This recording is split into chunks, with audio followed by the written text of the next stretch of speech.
Well, good evening and welcome to the Hartland Township Planning Commission meeting of April 7th. We'd like to begin with the Pledge of Allegiance. Please stand. I pledge allegiance to the flag of the United States of America and to the republic for which it stands, one nation, under God, indivisible, with liberty and justice for all. Thank you. Keith, would you take roll, please? Sure. Larry Fox. Here. Jeff Newsom. Here. Joe Kalani. Here. Sue Grissom. Here. Mike Mitchell. Here. Tom Murphy. Here. That's it. All right. Thank you. Next up, approval of our meeting agenda. I'll second it. We have a motion from Commissioner Newsom, a second from Commissioner Grissom. Are there any changes? Seeing none, all those in favor say aye. Aye. Aye. Opposed, nay. Motion carries. Approval of meeting minutes. So moved. Support. Motion from Commissioner Mitchell, a second from Commissioner Voigt. Are there any changes? Seeing none, all those in favor say aye. Aye. Aye. Opposed, nay. Motion carries. Next up is item 6. This is a call to the public. If you are here for agenda item 7, there will be an opportunity during that presentation, that's a public hearing, to make your comments in regards to item 7, which would be the Mayberry, Newberry development. So if you have anything but comments on that development, now would be the time to come forward. I thought so. Okay, so what we'll do is we'll move to item 7A, and this is a public hearing. I'll just take a second and give you a brief overview on how we work a public hearing in Hartland. In a moment, we'll open the public hearing. We'll turn the floor over to our planning director, Troy Langer, who will give you a brief overview. We'll then ask the applicant to come up and give you a presentation and give us a presentation of their proposal. When they're done with that, we'll ask them to return to the audience seats, and then you'll be invited to come up. And what we'll do is ask you to give us your name and address, any comments you'd like to make for or against, or anything you'd like to know. Is that's your opportunity to ask the question. We won't be able to answer it at that point, but we're taking a lot of notes. Then when you're all done with your comments, we're going to invite the applicant back up, and we're going to start our site plan review of the actual project itself, and your questions will get answered during that time. So, and the other comment I'd make to this is a very large project in terms of size and scope, so it's very unlikely, as a matter of fact, I'll predict it now, we will not get through it this evening. We have already scheduled next Thursday evening's meeting to pick up where we leave off this evening. So we're going to give it all the time as necessary. We don't have a time limit. We'll do whatever it takes, but we won't finish it this evening.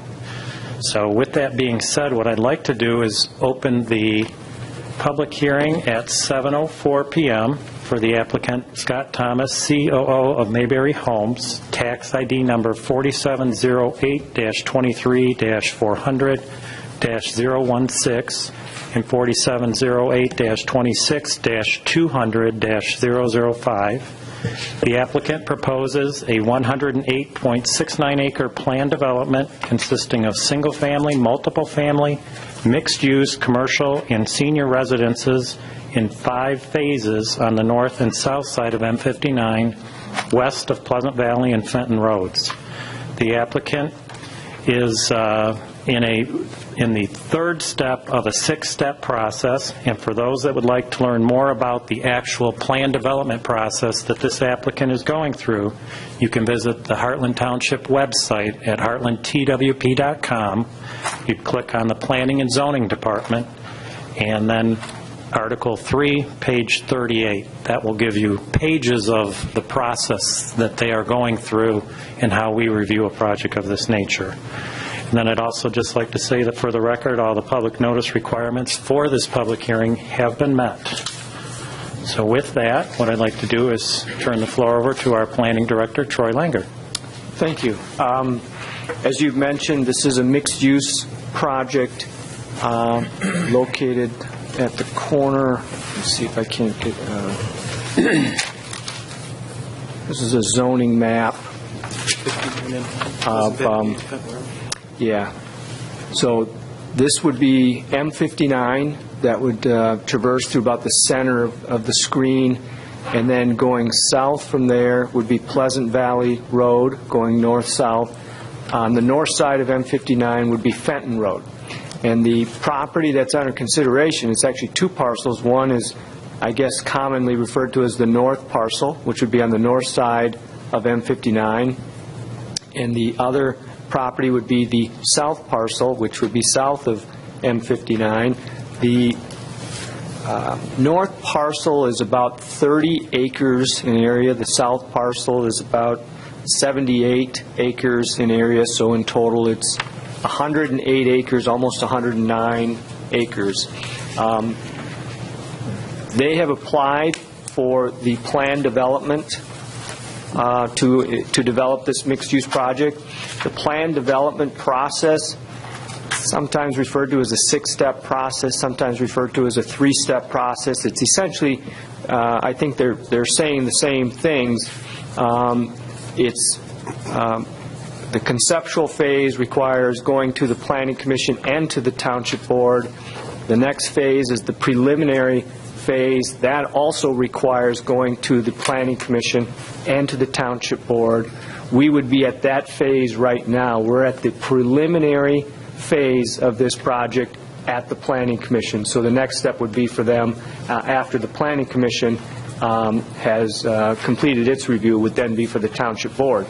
Then the last phase would be the final phase, and again, that would go to the Planning Commission and to the Township Board. So if there's any confusion as to is it a 3-step or is it a 6-step, it's really the same thing. It's just a matter of how you're looking at it as conceptual, preliminary, final, and then you've got Planning Commission and Township Board at each of those. Again, this is the zoning map, so you can see the property is zoned CA, Conservation Agriculture. What I've got right here is the future land use plan for this property. This being the north property here, this being the south property here. This white and red coloration is designated as a special planning area, and this particular area, including a 40-acre piece to the west, has all been designated in this special area, and there's been fairly lengthy discussions about a mixed-use project on this property for many years, long before my time here. So, and this 40-acre piece to the west is not part of this particular mixed-use project, but in the past it had been part of. So that property is not part of it. The project generally, I'm going to try to get to just a general site plan here.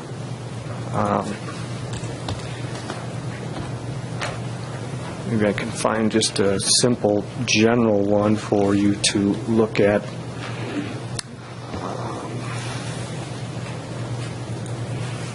This would be the north property. I can't zoom up quite that far. This would be M59 at the bottom of the screen with Fenton Road to the side over here.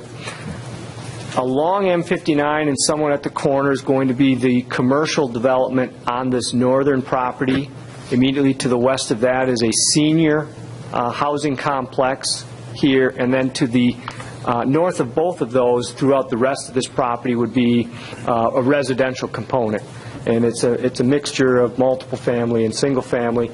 Going to the south property, and this is a little bit larger property, again, M59 in this location, and then this becomes Pleasant Valley.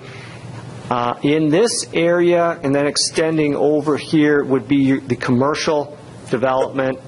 This would be primarily residential, somewhat multifamily residential, and then when you get to the south, this is all single family here. That's a general overview of the project. That's a general overview of the process it has to go through.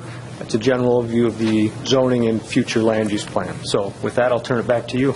All right, thank you, Troy. We'd like to invite the applicants up to now give everyone here and at home a presentation of what they would like to do here.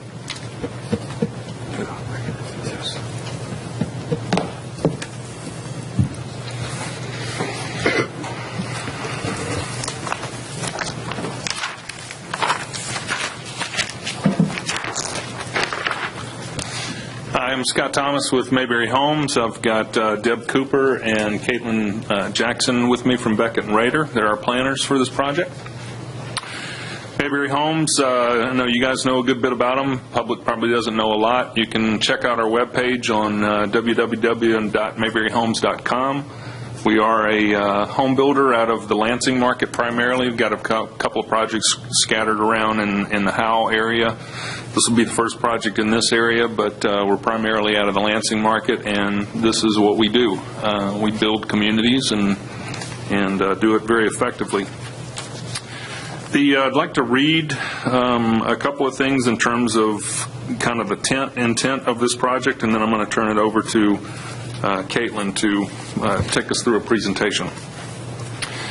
The intent of the planned development named Newberry Place is to establish a community similar to the characteristics to a traditional neighborhood development. And for those of you that don't know what that is, it's typically what you see in the older communities today, where you've got streets with homes out on the curb. They've got porches. They've got a lot of neighbors. Homes are close together, very neighborly and a close-knit community. Elements of the T&D are exactly that. Close-knit community promotes walking, neighborly conversation, relationship building throughout the community. Residential diversity is a key component by drawing young and established families as well as senior citizens into the community. Small-scale businesses include retail and office uses. They're also a key component. Residents of the community will become dependent upon the commercial uses in close proximity, and the small business owners will become dependent upon the residences and may even reside in the community. And job creation within the T&D is a positive result. Architecture and quality design are extremely critical to the success of the community. For instance, the effort by Mayberry Homes to visually improve streetscapes through higher density and moving porches closer to the street promotes neighborly relationship building. Traditional and craftsman architectural styles and finished materials will bring about those T&D memories while providing for high quality design. Design excellence is more important than materials used, so Mayberry Homes promotes architectural design features such as porches, distinct trim elements, prominent roof elements, box window elements, color, etc. Again, these are all elements found in traditional neighborhood developments of the past and promote quality and a proud sense of ownership and neighborhood values. A good example of this is the Mayberry Homes Avondale Square community in East Lansing, which just recently won a National Design Award from the National Home Builder Association. So with that, I am going to turn it over to Caitlin. Okay. Yes. Thanks, Scott. So I think Troy did a good job of going over what I was going to do in the beginning of this presentation, giving a brief overview of the location. So you now know where that is on M59 in the special planning area. As a general background, the last time, 10 years ago, when this project first came about, it was decided that the base density was about 3 to 4 dwelling units per acre, and we know that we can have up to a bonus of 40% extra density for a high-quality development. As Troy said, we're proposing a variety of land uses, single-family, duplexes, cluster homes, apartments, senior housing, and we're going to get into a little bit more detail about what those look like. It provides for public facilities and other neighborhood amenities. I think Scott said a lot of this in the intent here, so I think I will move on. Let's see. The community benefits, as Scott said, this close-knit development really creates more of a walkable community where you don't have to get in your car to go, do some errands or visit your neighbors, go to the park. The high-quality architecture really brings up the quality of this development and makes it have more of a sense of a place. As Scott mentioned, retail and commercial uses within this community helps encourage walkability and job creation. This would be an impressive gateway to Hartland with high-quality architecture and gateway elements and signage, community signage, and plantings located throughout. 1 to 2 acres for a potential township fire station is a huge potential community benefit, as well as a new water system built to township standards. And a playground, which the location is to be determined, is also a community benefit. And a brief note about the structure of this PD. I know normally they have a pattern book along with the plan set, but we have incorporated all of the typical pattern book elements right on the plan sheets themselves. This was encouraged by Kim to ease the review and the use of this document. So just brief planning note. In terms of the natural features, the site generally slopes from the north parcel down to the south parcel. The north parcel is a bit more of a steep topography and has kind of a ridge going through the center of it. The ridges, if you can see the colors on the screen, the red points are high points and ridges, and the purple are low points and swales. So you can see how it goes from low to high to low again. And then the south parcel is a little bit more flat, and it has some woodland areas as well as wooded wetlands.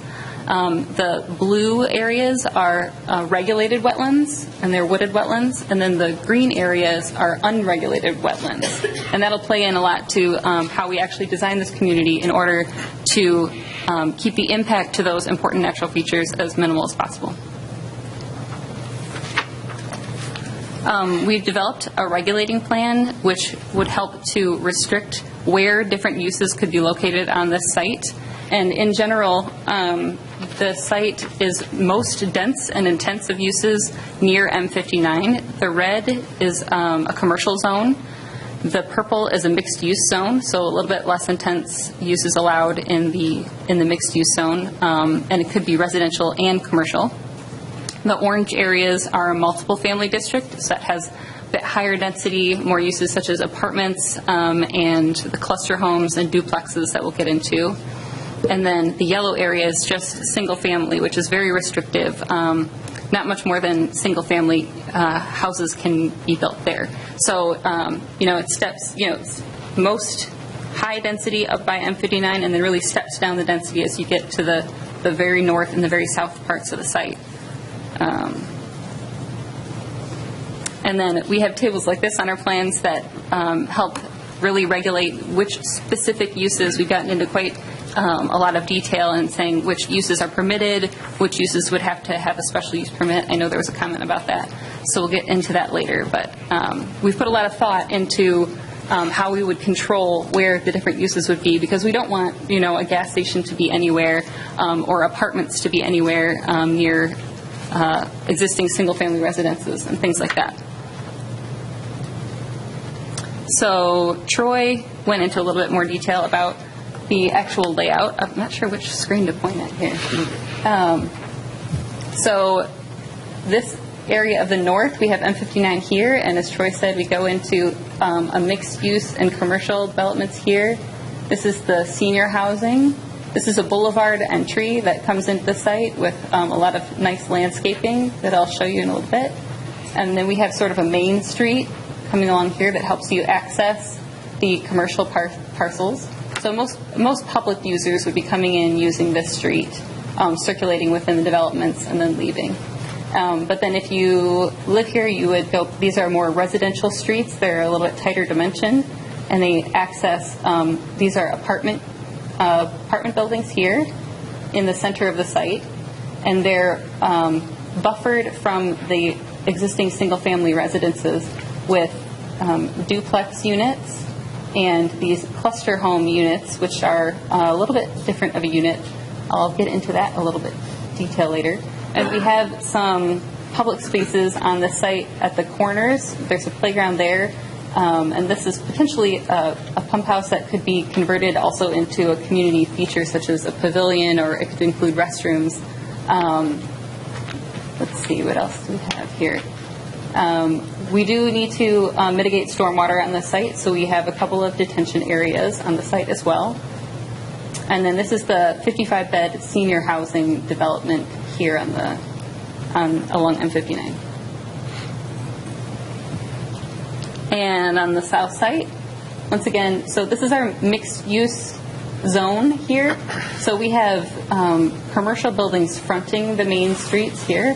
There's parking in front of them, as well as parking, on-street parking along another boulevard entry. This is an even larger boulevard that would have trees running down the center and along the sides.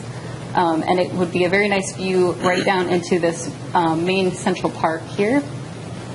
Behind the commercial buildings here are some additional apartment buildings.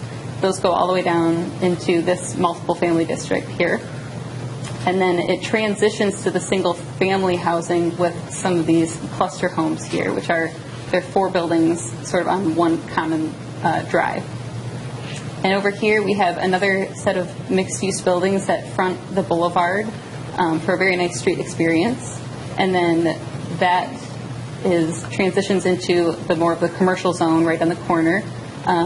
This is a convenience store / restaurants, but I know it sounds maybe not the greatest, but it's actually a very high quality convenience store. We'll get into that in a minute.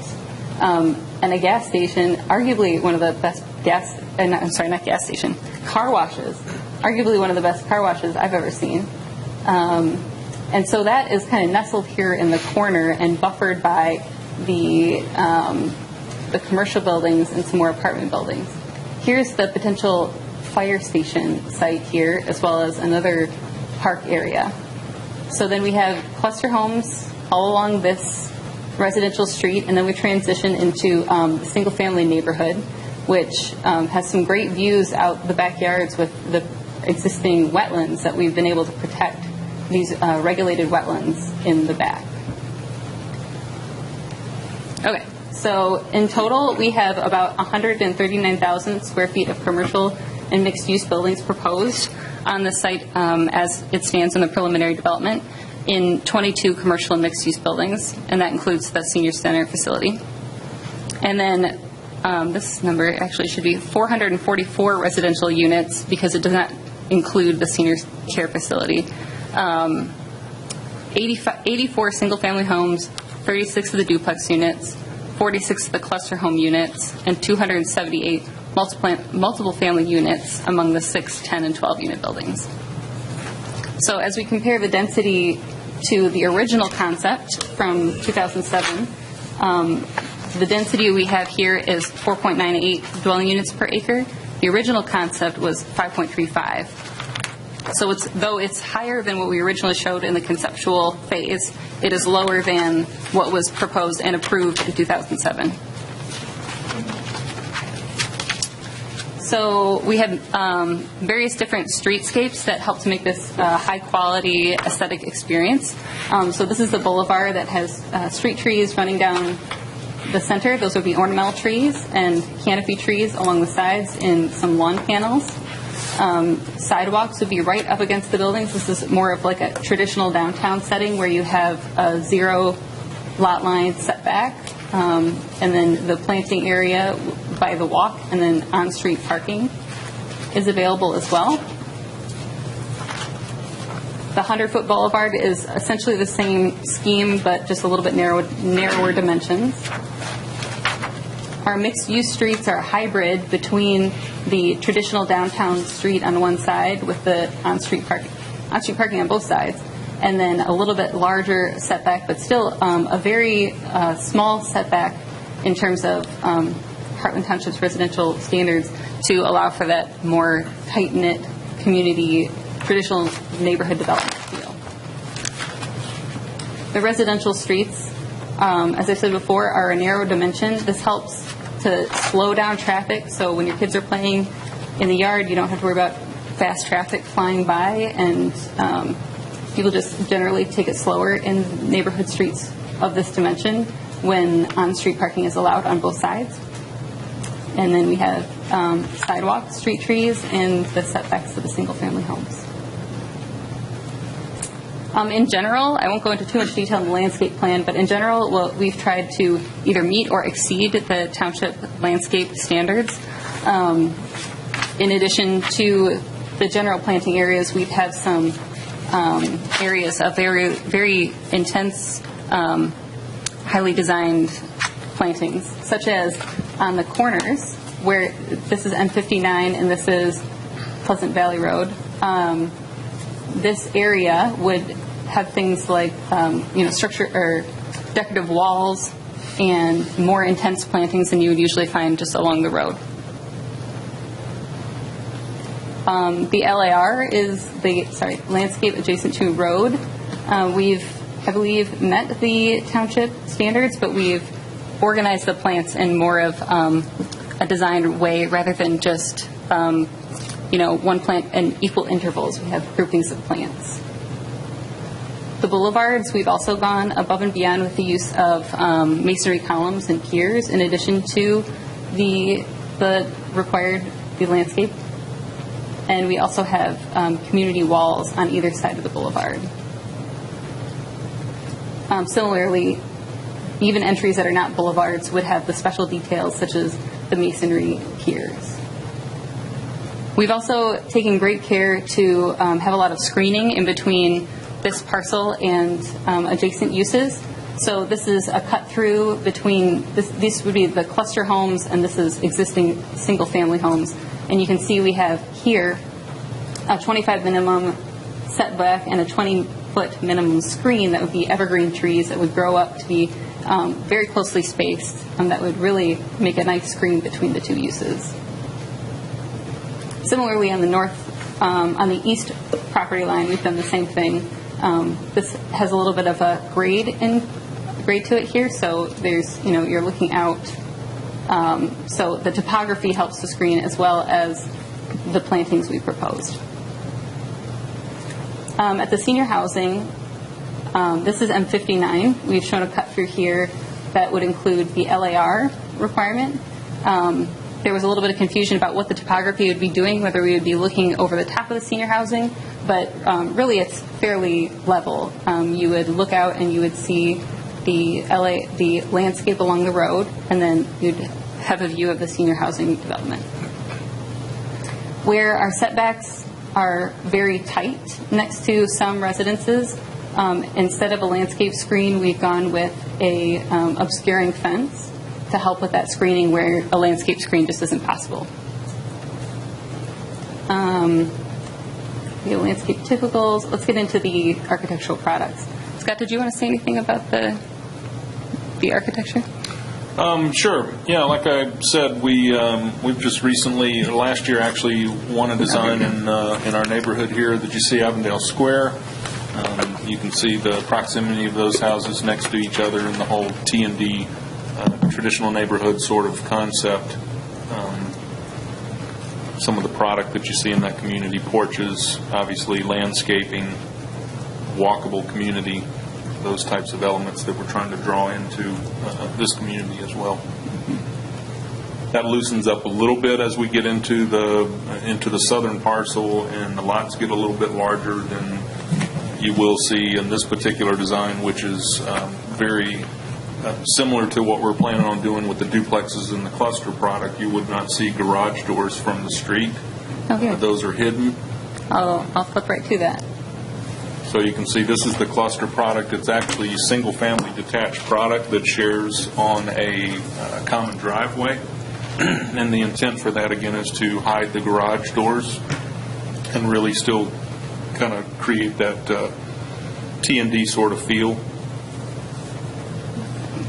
The duplex product, very similar. So basically it's a duplex that runs from, in this case, north to south. There's 2 units there. This one. Yeah, you come in the drive in the center of those and then turn into the garages that are on each side. So again, those garage doors are hidden from the street. This is a multifamily product, so this is the rental product that you see scattered around the property, apartments, if you will, and what that 2-story buildings, what that product looks like. But I really like that this particular product has individual entrances into the buildings as opposed to one main corridor for the multiple pimps. So it's a high-quality look and has a lot of architectural detailing. Now, as we start to get into these larger buildings, and certainly on the commercial, you'll see that we start to pick up the use of masonry and some of that as opposed to just the siding itself. Commercial buildings are 100% masonry or EIFS. So here is the gas station along on the north parcel. As you can see, this is integrated. This is be the wall that would face the corner. So this design, it doesn't look like a gas station. It looks, like a more high quality piece of architecture, and has a community sign that's integrated into it. This is with a canopy, the proposed gas canopy concept, again with more architectural detailing than your standard gas station canopy. The car wash is in a similar fashion. Like I said, nice car wash. It's not just a standard box car wash. Again, with integrated into the community signage that would be along the corner. The convenience store and restaurants follow the same architectural style. This is the front where you would go into the restaurant on either side and the convenience store up in the center. And you can see here that on all these buildings there's a lot of masonry used.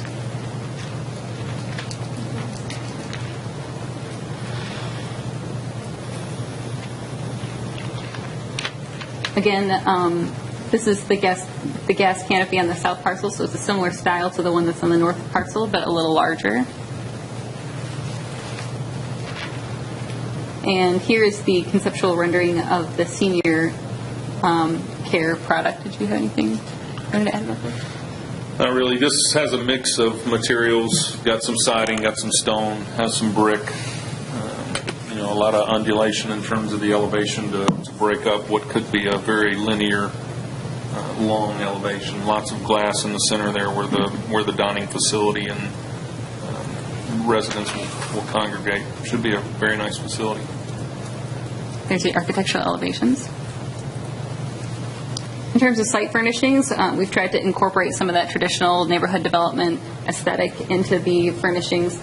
This would be the pedestrian scale light, and then this would be the parking lot light. So a little nicer than a Cobra head light that has a very long, thin post, and then the head on the end of it. It's a bit more refined.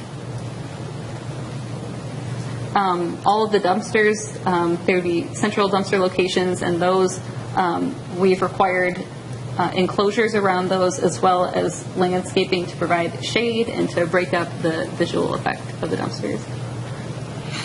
And other site furnishings such as benches and litter receptacles would be incorporated as well.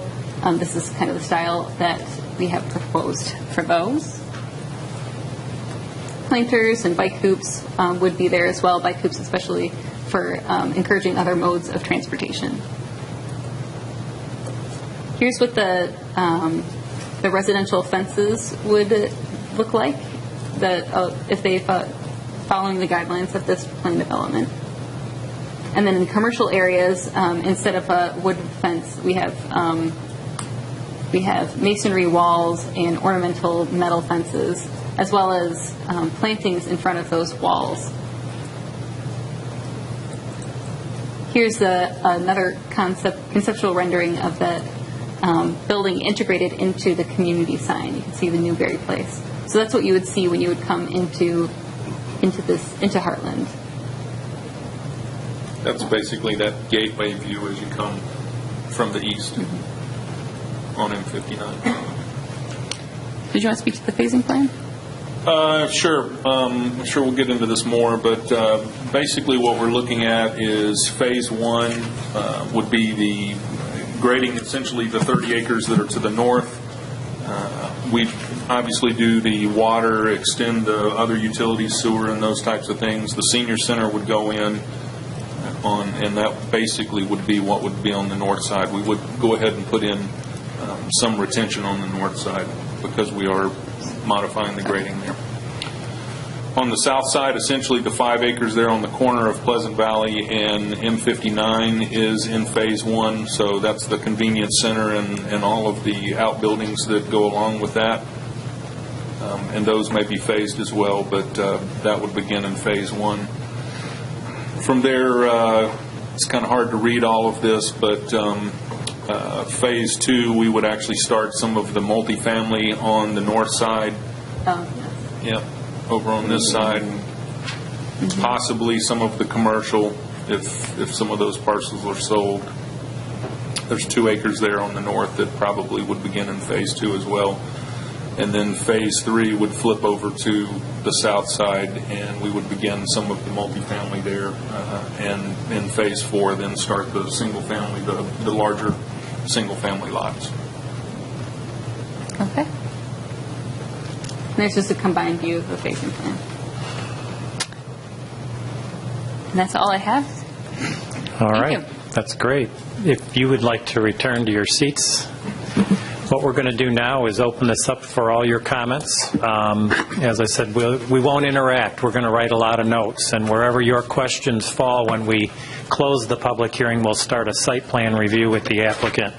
We'll get your questions in and get your answers at that time. So what you can do is come forward, give us your name, your address, any questions you'd like answered or comments you'd like to make. We'll take note of that, and we'll go from there. Come on up. Anxious all day to jump up here, so.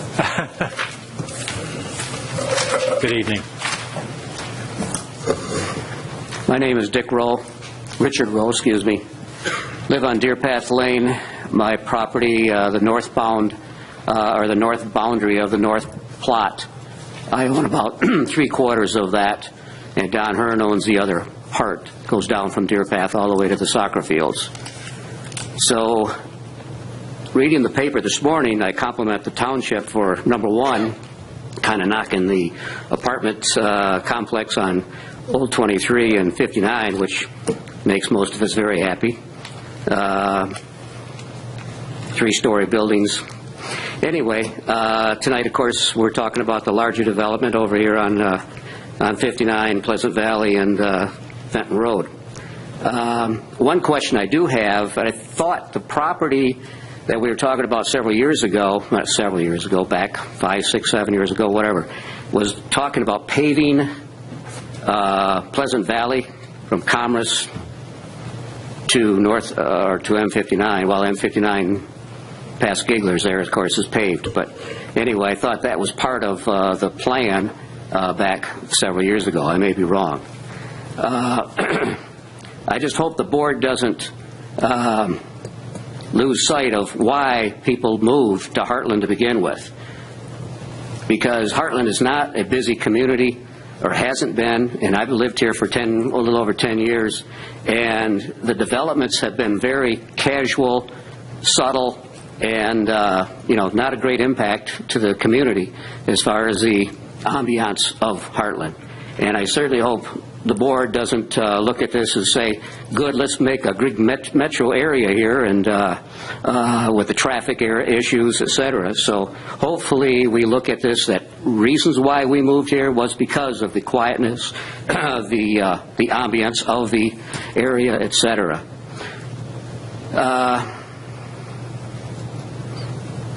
The traffic impact, of course, we're talking about 1,000 people, roughly, in this area. Not all drivers, of course, but 1,000 people in this north and south plot.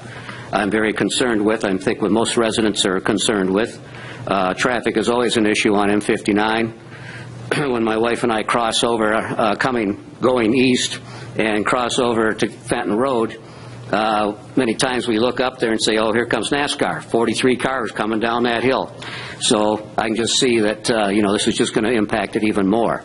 Of course, there would be a light there, as I understand it's proposed, which would benefit tremendously, but I'm sure just back up traffic much more in the morning and afternoon, or later in the afternoon.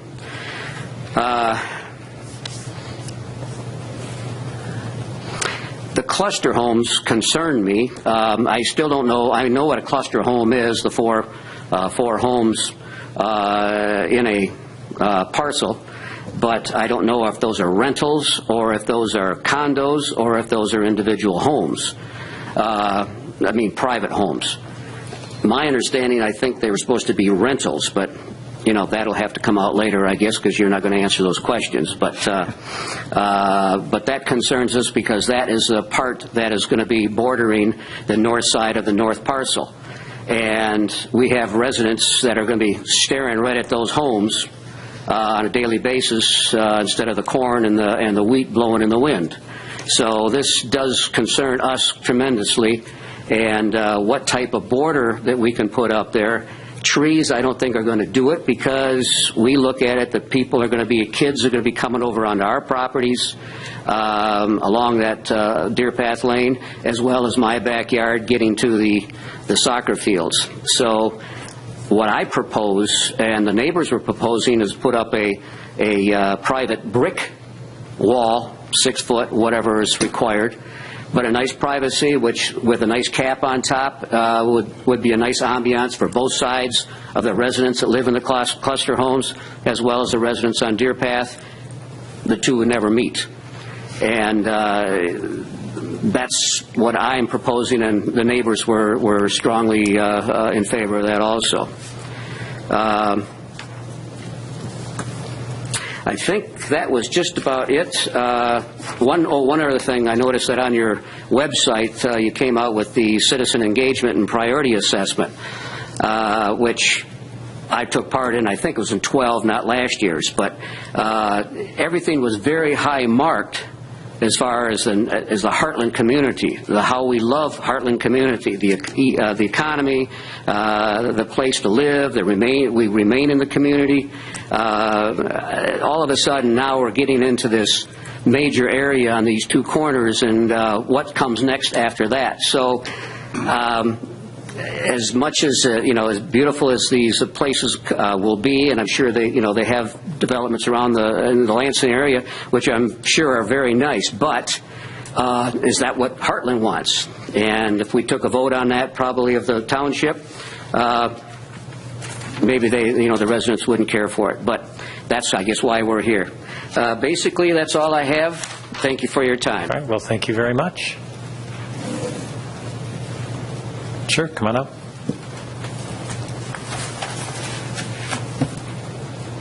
Good evening. Good evening. My name is Terry Gardner. I live at 2215 Fenton Road, and I also own a house next door at 2233 Fenton Road. The one thing that my wife and I have enjoyed for the last 43 years while we've lived there has been the good water. With this development going in, our little well might not keep pumping water with the draw that's put on it with the needs for this development. I was wondering what kind of assurance I would have that if in a year or two I turn on my tap and we have no water. There's nothing I can do about worrying about the development other than preserving what I have on my two little parcels there. That is my major concern. I thank you. All right, thank you very much.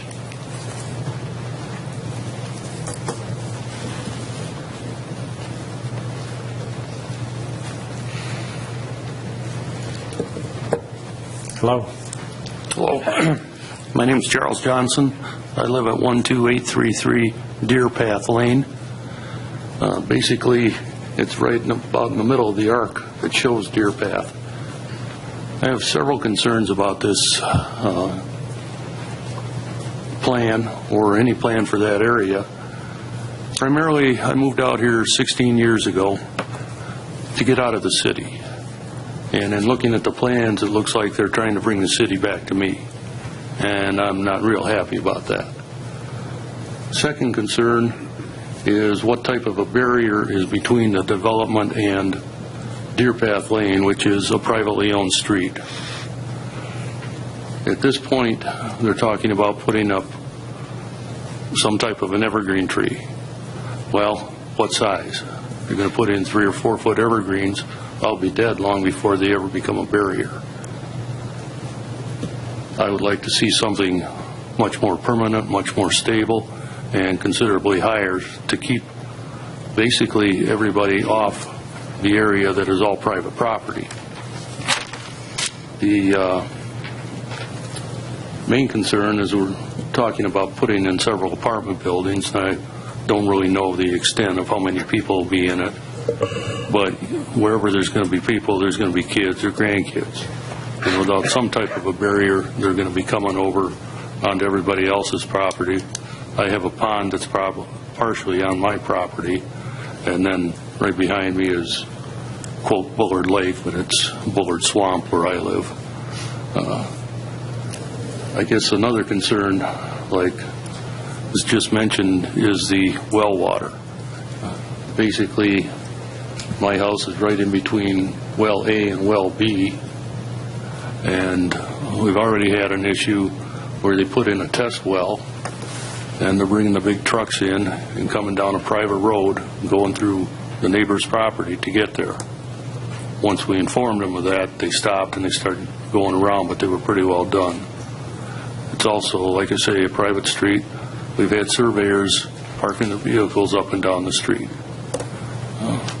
Our concern, one of the concerns, is the amount of traffic we're going to get with people trying to find the place, trying to look at it, and so on and so forth. And what type of measure we can come up with to stop that. Thank you. All right, well, thank you very much.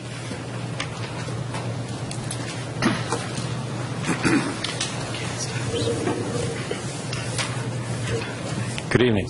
Good evening. My name's Terry Norris. I live at 2105 Fenton Road. I'm that house with the red line going right through it. Basically, my concern is you're talking about putting up some kind of screenage, as in brick wall. I propose maybe a berm with trees on it. I didn't move out here from the city 25 years ago to stare at brick walls. My other concern is also with the flow of traffic. I get 5 to 10 cars in my driveway an hour turning around. You increase the traffic, I'm going to have more. And that's a problem. My other concern would be to bring up repetitiveness, would be the well. I just had my well dug last year again, and I'm not prepared to pay for another one in 3 to 5 years when they drain me. With that being said, that's about it. All right. Thank you. Thank you very much.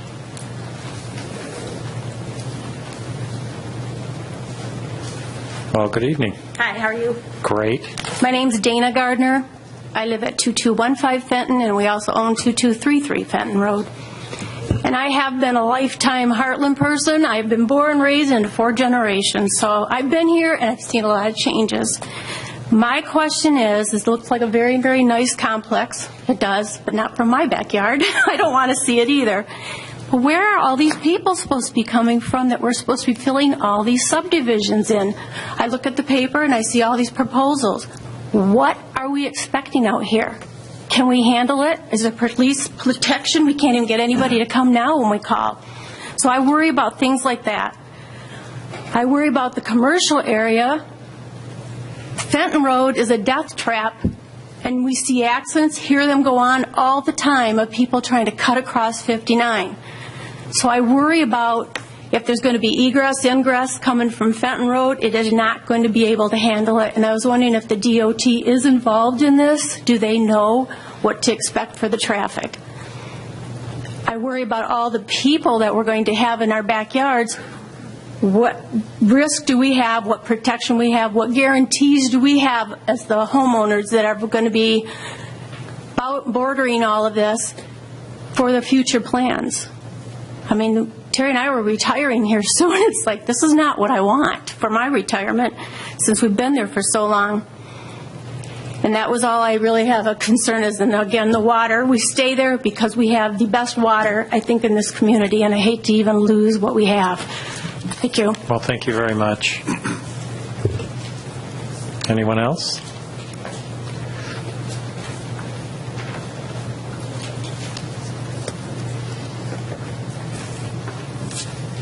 They're debating. Anyone else? Last call? There are plenty of, yes, please come forward. It's last call for tonight. Thank you. Mark Eggets. I live on 13290 Hyde Road, which is maybe a mile or two north of the property. I did grow up at 1211 Highland Road, which is the Victorian farmhouse to the east, or I'm sorry, to the west. But my biggest concern, and I think others have touched on, is police and traffic.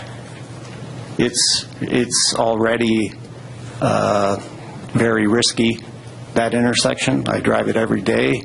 I see an accident once a week. And police. I don't know if, I know we don't have a police force, but is Livingston County going to patrol that area more? this is a high-density development. And I'm an architect, and I'm pro-development, but I think density is kind of it's a lot of people in a small footprint. So maybe bigger parcels would help. The architecture is nice. I think it's a great. It's nicer than some of the other developments that I've seen recently. So those are my concerns and thoughts. Thank you. Well, thank you very much. Anyone else this evening?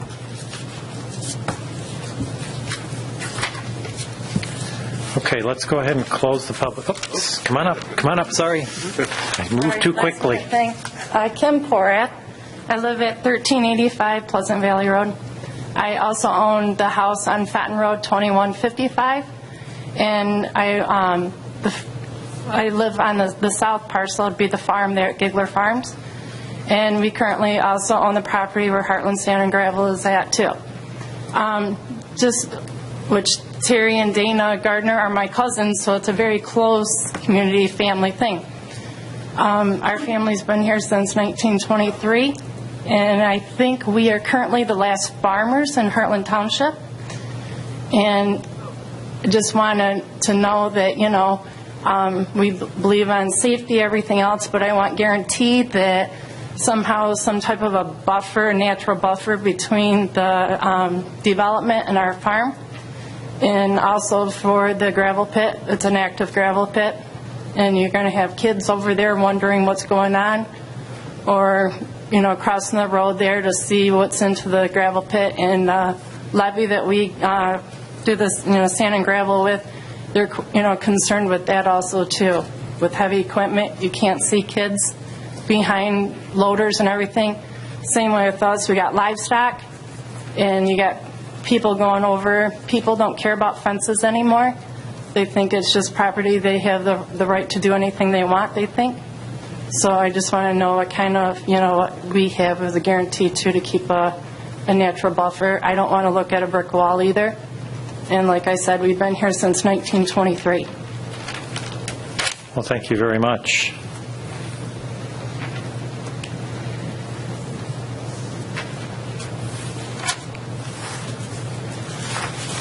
Good evening. Good evening. I'm Jennifer Panacki, and I'm at 2105 Fenton Road, right on the corner of Fenton Road. I had a couple questions. Why do we need another gas station? Why do we need another car wash? We moved out here to get the beauty, to get away, not cluster homes right next to each other, on top of each other. I don't know what else I was going to say. I mean, we just have huge concerns of the lights coming in right next to our house, since we're so close to up halfway. I mean, we're just very, very concerned. Very, very not liking it too much. Okay. Thank you so much. All right, well, thank you. Anyone else? This will not be your only opportunity to speak. It was just for this evening, for this meeting. They'll be at more planning commission and board meetings. There are calls to the public at every meeting, even if they're not on the agenda. So please don't think tonight is it, and if you don't get your question in, it'll never get answered. We're very open, and we like the participation. Well, that's how this community has been built, and we're very happy that all of you are here. But is there anybody else that has anything right now for us on this particular development? Okay, so now we'll close the public hearing at 7:56. And I think what we'd like to do now is invite the applicants back up to the table. And we're going to have a conversation between the applicants, between the Planning Commission. We have our planning director, Troy Langer, and we also have our planning consultant from McKenna and Associates, Greg Elliott. So Greg wrote the review letter on this. We're going to use Greg's review letter as our outline so that we can make sure we cover all the points. And I think the best thing for us to do is probably get a hold of those that have your review letter with you and the applicant. We take the McKenna review letter dated March 29th and turn to page 5. And we'll start with the plan development design standards. We'll be working on page 1 through 4, but we can't really work on 1 to 4 until we get through some of the design standards. So if we use the McKenna letter and we start with the design standards on page 5, which I am flipping to.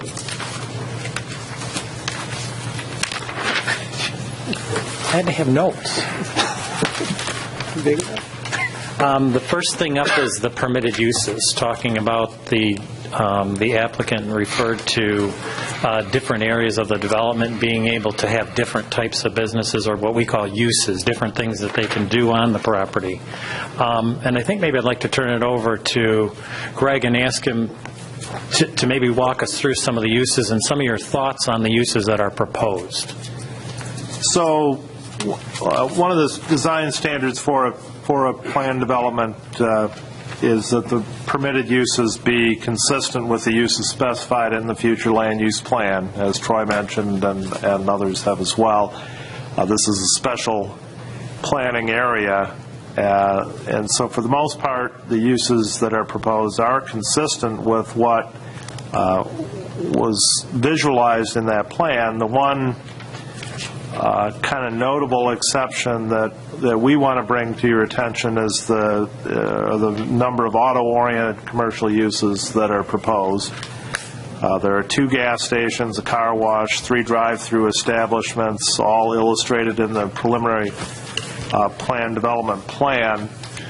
Now, it's also important to keep in mind that this plan is not intended to be specific by its nature in terms of what the end uses will be. You know, that point in the process comes later, but these are all potential end uses. And some of our comments that I'll get to later on go to that potential. So the regulating plan that the applicant mentioned during their presentation sets up sort of zones within the property where certain kinds of things can happen. There's the mixed-use zone, there's the commercial zone, there's the multifamily zone, and there's the various forms of single-family zones within the property. And while one sort of thing is illustrated on the plan right now as being proposed for those zones, the nature of the regulating plan is such, as it's currently proposed, that other things might also happen in those locations, which are within the schedule of permitted uses that are set forth on that regulating plan, which is sheet 2 of the plan set. So as I say, we're a bit concerned with the auto-oriented uses. This is intended to be a pedestrian-oriented development. One does not typically think of gas stations, drive-throughs, car washes as being particularly pedestrian-friendly. You know, downtowns, for example, try to keep those things out of downtown. So that's an issue that I think the Planning Commission should discuss. Then specific points related to permitted uses, as mentioned in our report. The area, and probably more than one of the residents spoke to this, along the north property line of the north parcel, where there are existing single-family homes, that is proposed for cluster housing right now, and there's a specific sort of special landscape buffer proposed in that area as well. However, that is within the multifamily residential zone as provided for by the regulating plan. And so, in our opinion, that would be too much flexibility for that area. If apartments were to be located there instead of cluster homes, that would not be appropriate for this site. And so we think more the regulating plan needs to be more specific as to what would be allowable in that particular area. As I mentioned, and again, we're talking about permitted uses being consistent with the future land use plan. Newberry Place is going to be one of the first things that visitors, investors, residents entering the township see. It's a gateway to the community. And so again, you're talking about, well, what are those things along M59 that visitors are going to see? And quite a number of those things are these auto-oriented sorts of uses. Now, I will say the applicant has gone to great lengths to propose design which would be appropriate to help make those things look more like gateway features, whether or not the uses are gateway features. They look better. However, again, they only work in the specific locations where they've now been designed and proposed.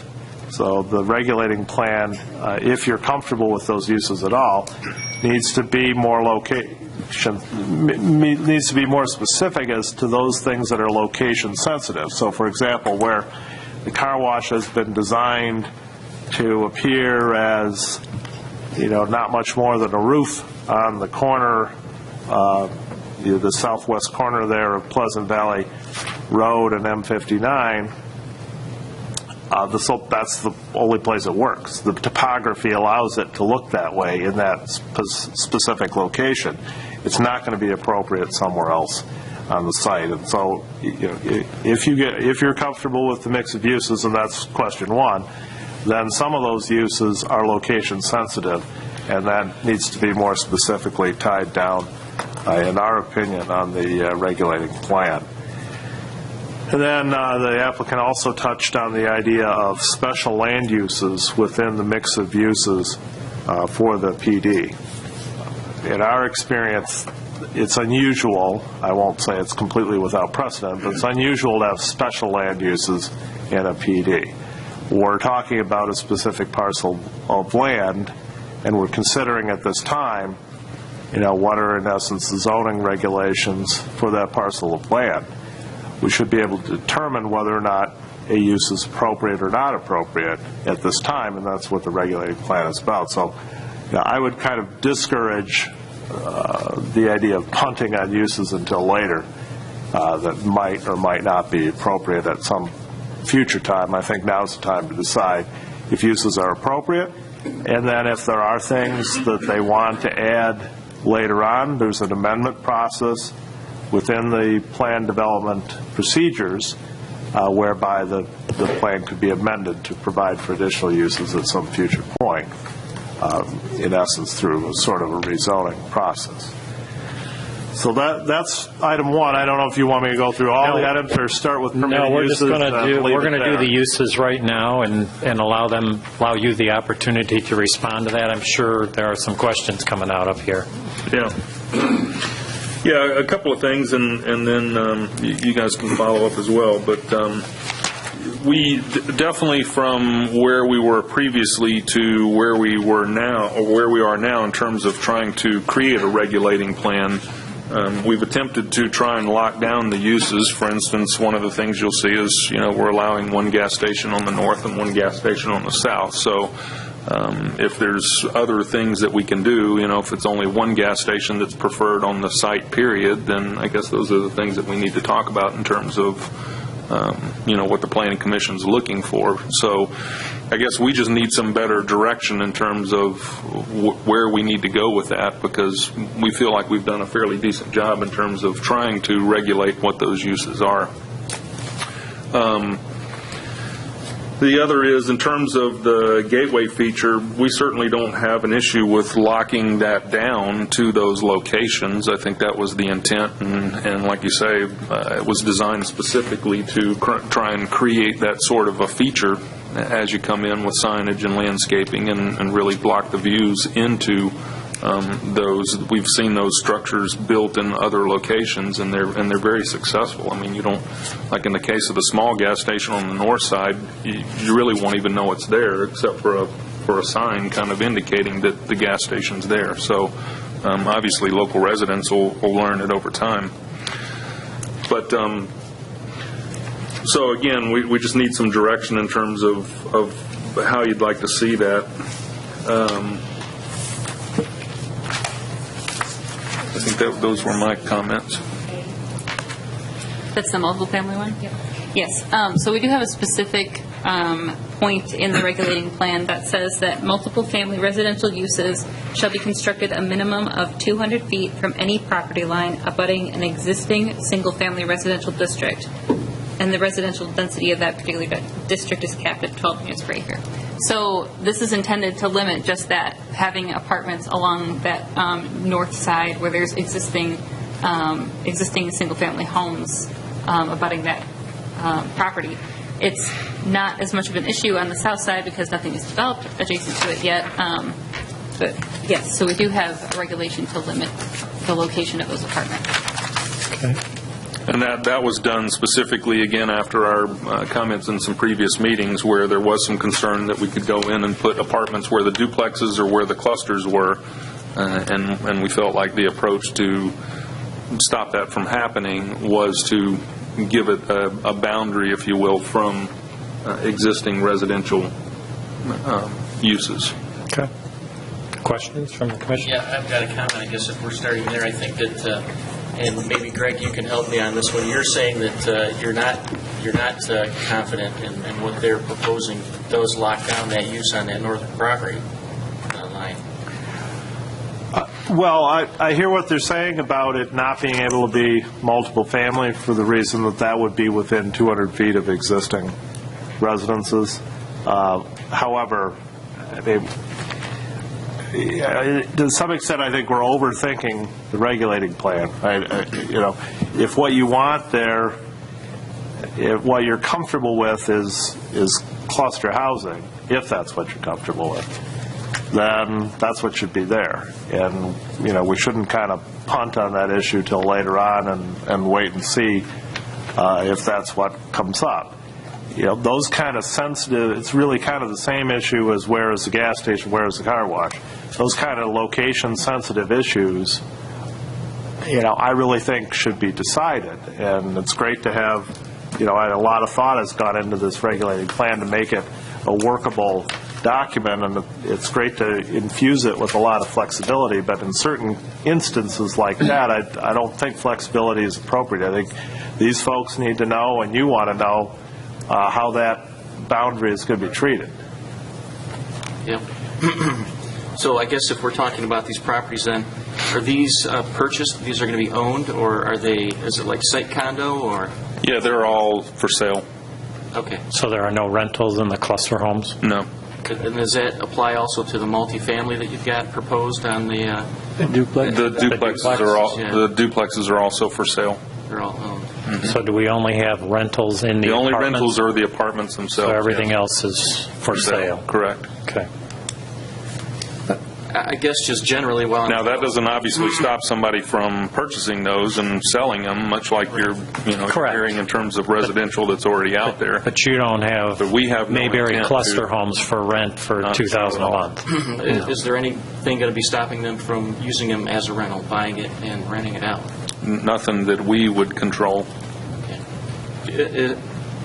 So I guess, is there like a homeowners association that's going to be associated There is, correct. with this? Yes, there'll be a master association over the whole property, and then essentially the way that we've got the master deed structure, there would be development areas then that would be underneath that by use, and each of those would have their own association. So, for instance, the senior center would have its own association associated with that use. Gotcha. Apartments, the same. Apartments, same thing. They would have their own association. Cluster homes would have their own association. And that's nothing that we've reviewed up until this point, is it? You've got a copy of it, so I'm not sure. We have a copy of it. It comes later in the review process, not tonight, but later in the process. But there is a copy there. I did notice that. Well, I've got a few more comments on that. I guess I'm comfortable. I'm not super comfortable with the cluster homes on that northern side there, that boundary line. And I'm definitely uncomfortable with a wall of any sort. I mean, we should have a natural buffer there. And then the duplexes on the east side there, I think that's way too dense also. The duplexes? Yeah. Okay. Keith? Duplexes on the east side. I kind of agree with Greg on the cluster home regulation plan, because the original plan we saw this had a few more cluster homes, and now they've disappeared. And I kind of like the plan with the cluster homes. It was a nice arrangement of variety of type of residential housing options, and so I'd really like to make them stick to in the deed and in the documents that that's a cluster home area only. They can always come back later and adjust the PD later. Well, I'm sure the cluster homes are going to sell to some level, and that's in the beginning phases of what they're developing. So my guess is that those, if it were stated that those will be cluster homes, they probably will be, because the later cluster homes are on the south side of the road and are not neighboring. I believe you have some down on the south side. Correct. So certainly you can sell a street of them up at the north, I would think. Mm-hmm. As long as it's stated in there, that's fine. Yeah. But it didn't sound like that's where Greg was trying to go. No. With it. Okay. Correct. The other thing is, Troy, can you pull up the area that Greg was referring to with the drive-through possibilities? Is that on the south side? Is that where you're talking? Yeah, let me see if I can't find a Maybe they good have site one. plan for the south. Is it? I assume that's the south commercial area. Yeah, rotate that. Yeah, can you blow it up and just zero in on the commercial?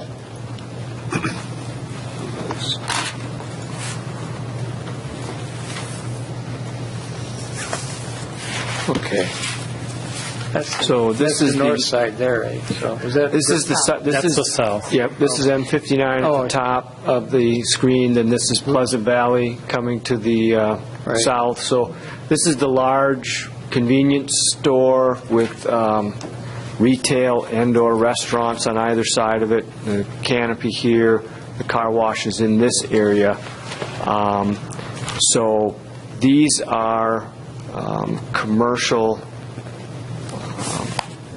buildings through here, and then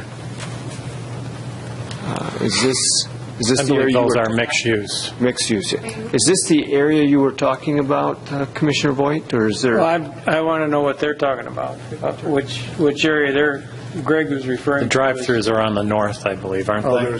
This building also has drive-throughs. So there's a drive-through here, and then here for either one of these restaurants. Right. And then you can obviously drive through the property. And then on the north side, there's also a drive-through establishment right here.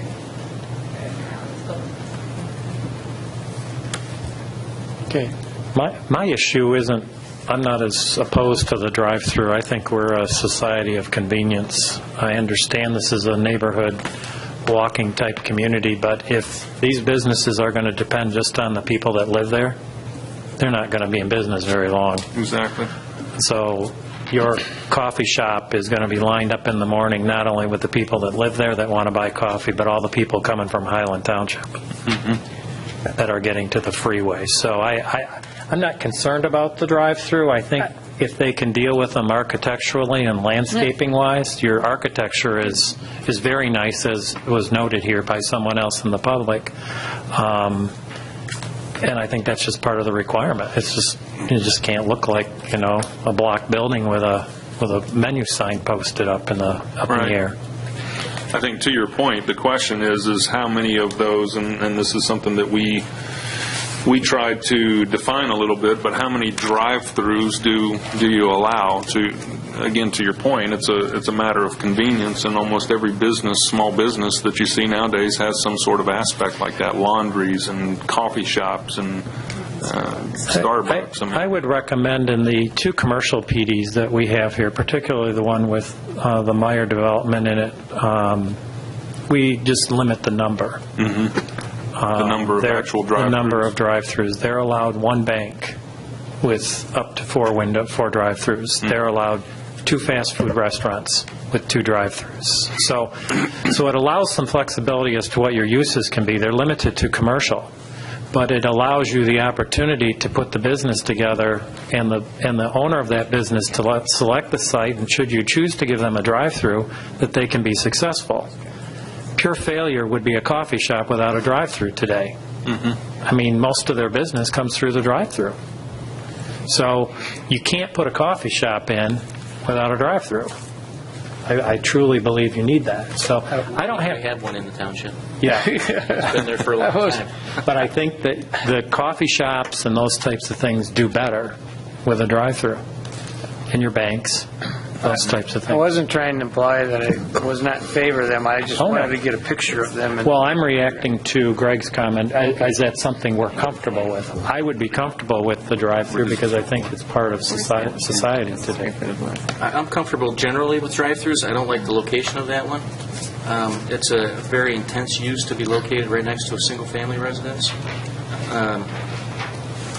In the southern parcel where you're proposing, I don't have a problem with them.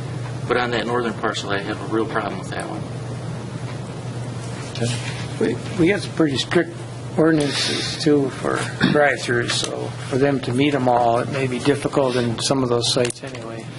Yeah, and just so the public knows that they're going to have their set of rules, but any rule not covered in this particular document falls to our zoning ordinance. So we do have limitations on what you can do through a drive-through.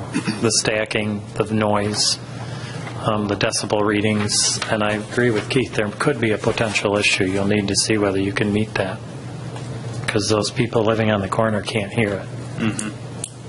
I would like to note, we do have some specific limits on these uses in the regulating plan at this point. One of the lines in here says, restaurants, delicatessen, bagel/donut shop, ice cream, frozen yogurt, and several similar established serving food or beverages. Establishments serving alcoholic beverages shall be permitted. Limit of 4 establishments, 2,000 square feet or less on the north parcel, and 8 establishments, 2,000 square feet or less on the south parcel.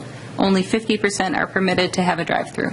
So that's the limit that we have currently right now. Whether that's acceptable or not, we'd like to hear. I want to ask Jeff a little bit about his concern about on the north side. I mean, the distance from there, how is that any different than what we have over here? Yeah, that's a concern. Is that your concern? Yeah, that's a huge concern. And I mean, over here at Kroger, and then the living spaces that are over there. Kroger doesn't have a drive-through. No, but I mean, but everything on the corner does. You got the drugstore. You got they're all buffered by parking lots and buildings and lots of space. I'm just wondering. I mean, we've got the ordinance that says that if those drive-throughs are heard anywhere off the property, you can shut them down. So I mean, doesn't make sense to be locating one that close to a single-family residence, in my opinion. Troy, can you show us on the map where exactly we're talking the drive-through relative to the home, so we can all... Right there. We're talking about this area here. Right there. And then you've got these residential homes here.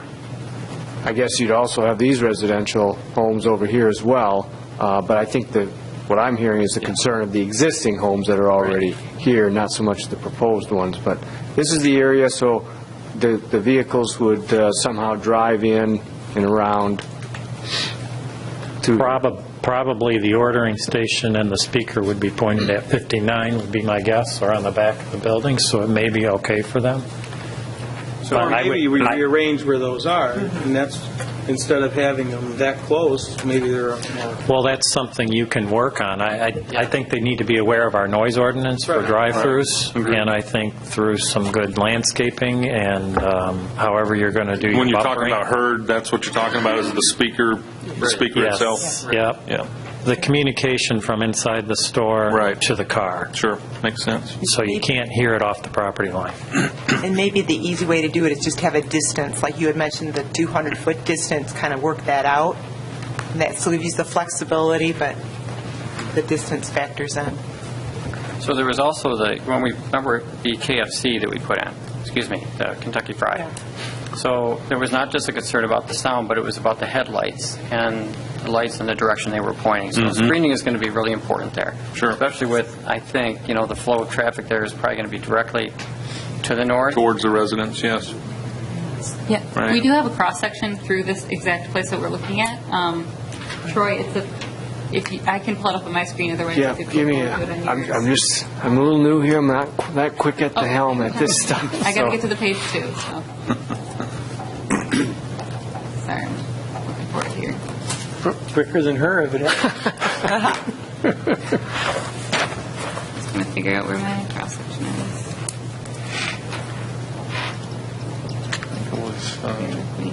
Shoot. You have it in your PowerPoint. I did. Sorry, I thought it was going to be faster. And I lost the page. That's all right. I think we know. I think you need to make sure that you take care of that, or you move it. Okay. Okay. That would probably be the way I would put that. Are there any more?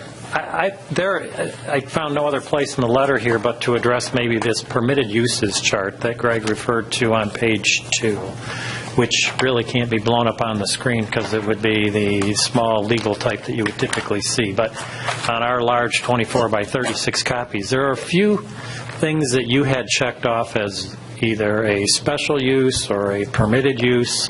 And I don't know how many people went through that chart, but I did. And I just want to pose some questions to you and give them some feedback if we are comfortable with what is in that chart. These lots are all small. Okay, we all recognize that there isn't a lot of yard. But if I read that correctly, someone who is in a mixed-use lot, you're permitting detached garages on the mixed-use lots. There probably isn't much more grass than the size of a detached garage. Is it permitted? Permitted, yep. So are you comfortable allowing garages on a mixed-use lot that isn't very large to begin with? I understand small-scale community and all those types of things, but that garage is going to be sitting right on my neighbor, too. And I'm not sure my neighbor wants to look out their bedroom window at the side of my neighbor's detached garage or at mine. Right. So I think we need to take a look at that. Any comments? Yes, I agree. That was one I saw. They're also allowing detached garage on the cluster homes, if I'm reading the chart correctly. I don't know that we specifically say that they can be on the cluster homes, but they can be in the same district as the cluster. So I suppose if there was... Well, then we need to clarify the words, because right now detached garages are permitted on the mixed-use lots, the cluster home lots, the duplexes, and the multiple family. All down on the chart, not the accessory buildings above that. It's its own category. I mean, we have detached garages and they're permitted accessory structures in the single-family residential, the multiple-family residential, and the mixed-use zones. Not necessarily specifically for the cluster homes. Well, I'm not sure that we should allow detached garages at all anywhere. We can clean that up. I don't think we have any intent really to do that. It's probably a holdover from the previous chart. We have side yard setbacks of 5 feet per house. There's houses are 10 feet apart. I can't imagine putting a garage on that property. Gary, I think it's probably a holdover from the previous submission when I had townhouses with detached alleys behind. Could be. Just went through it. What's your idea of an accessory building? What's an accessory building in this particular development? Be a shed, things like that.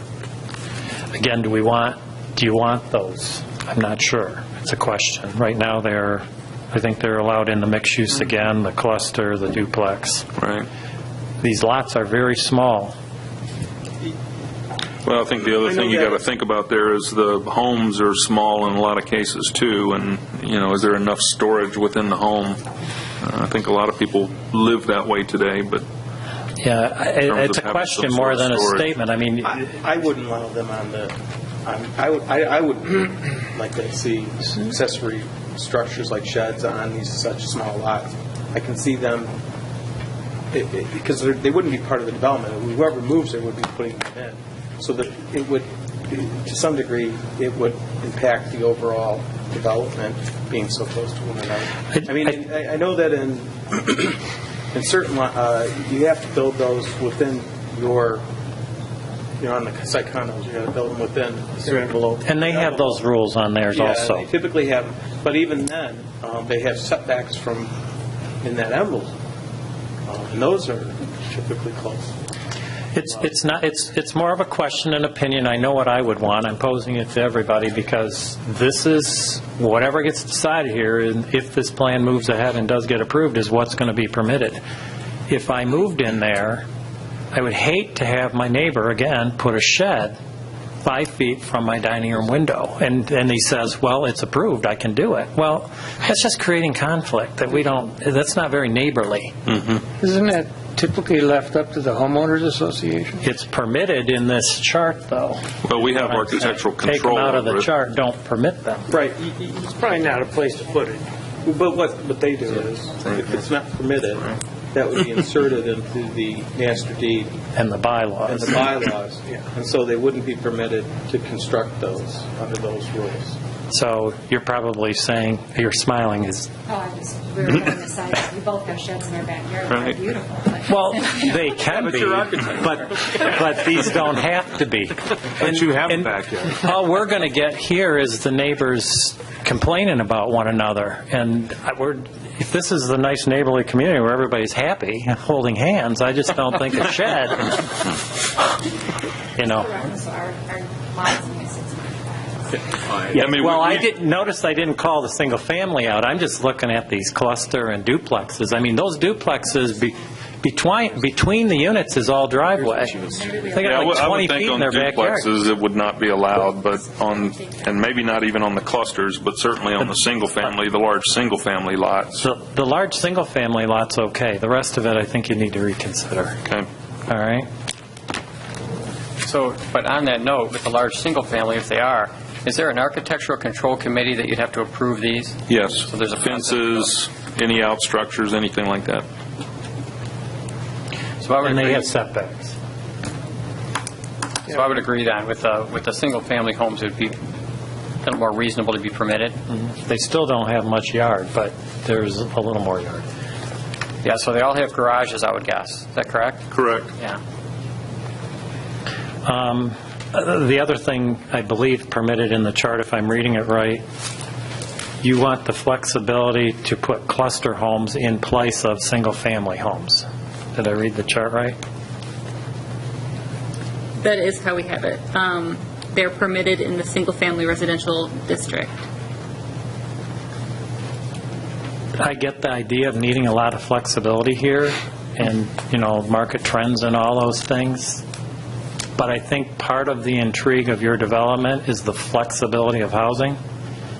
And I think this community is built on single-family homes. And I don't know that you should have the flexibility to not build those. You're going to sell them. You don't have enough. And I'll bet you everybody in this room doesn't think you have enough of them on that plan.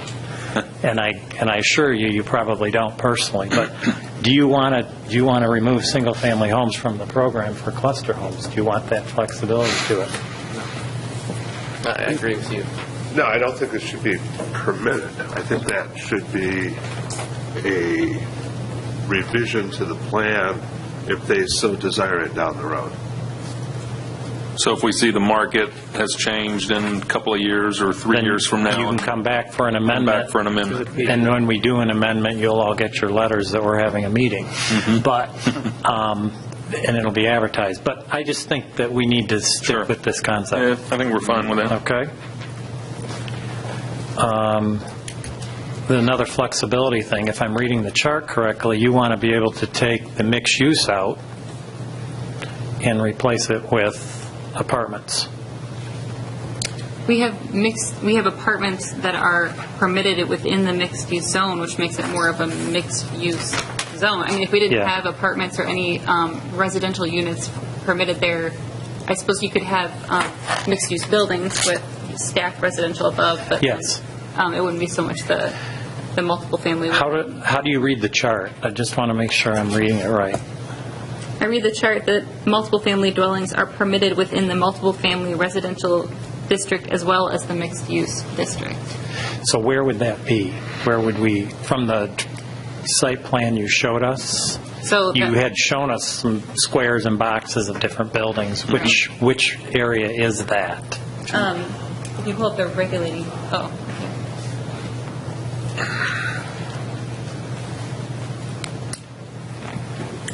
I wasn't ready, Troy.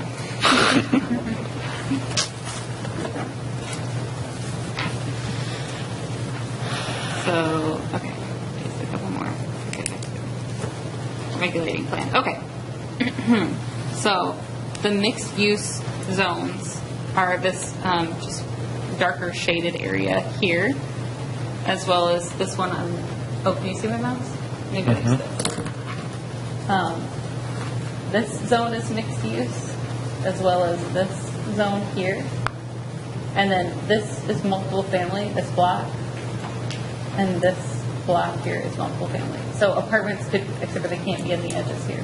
So the apartments could potentially be here. They could technically potentially be anywhere in here, anywhere in here, and anywhere in here. But we do have density caps on those zones. So, they could be completely. Is the density cap any greater than what's on that plan? Here's the deal. Well, it would be because you would be replacing commercial with apartments. Here's the deal for me. Again, it's the appeal of the variety you have. I don't want to find a 600-unit apartment project down here because we had a box checked here that said that was permitted. And I know there's a huge demand for apartments in Hartland Township. We have private studies. We have a study that we've paid for that says that. I think you're going to be able to rent those apartments. But we don't want more than you have proposed at that location. And that really wasn't our intent. Again, it was about flexibility and what happens 2 years from now, 3 years from now when we find that for whatever reason we can't get commercial on these properties. Could we get that out of there, and if you feel the need, come back again, the same thing? Can we do that? Well, we currently show apartments in both multiple family zones and in mixed-use zones. So the plan as it sits today, you have apartments showing. But you have 278 or 87, whatever number of apartments. Can we stop there? So you want to cap the units rather than... Well, I do. I guess I shouldn't be the only one talking, but I'm concerned that we could end up with just a big apartment project down there with two gas stations. Well, and that's not what everybody wants. Right. You're not allowed the same families. So maybe we just picked the wrong mechanism to cap it, and it should be a number of units versus a density on those. But I think number of units and maybe location. Can you highlight where, for everyone's consumption, where the apartments currently would be and then where they possibly could be in the future? Okay.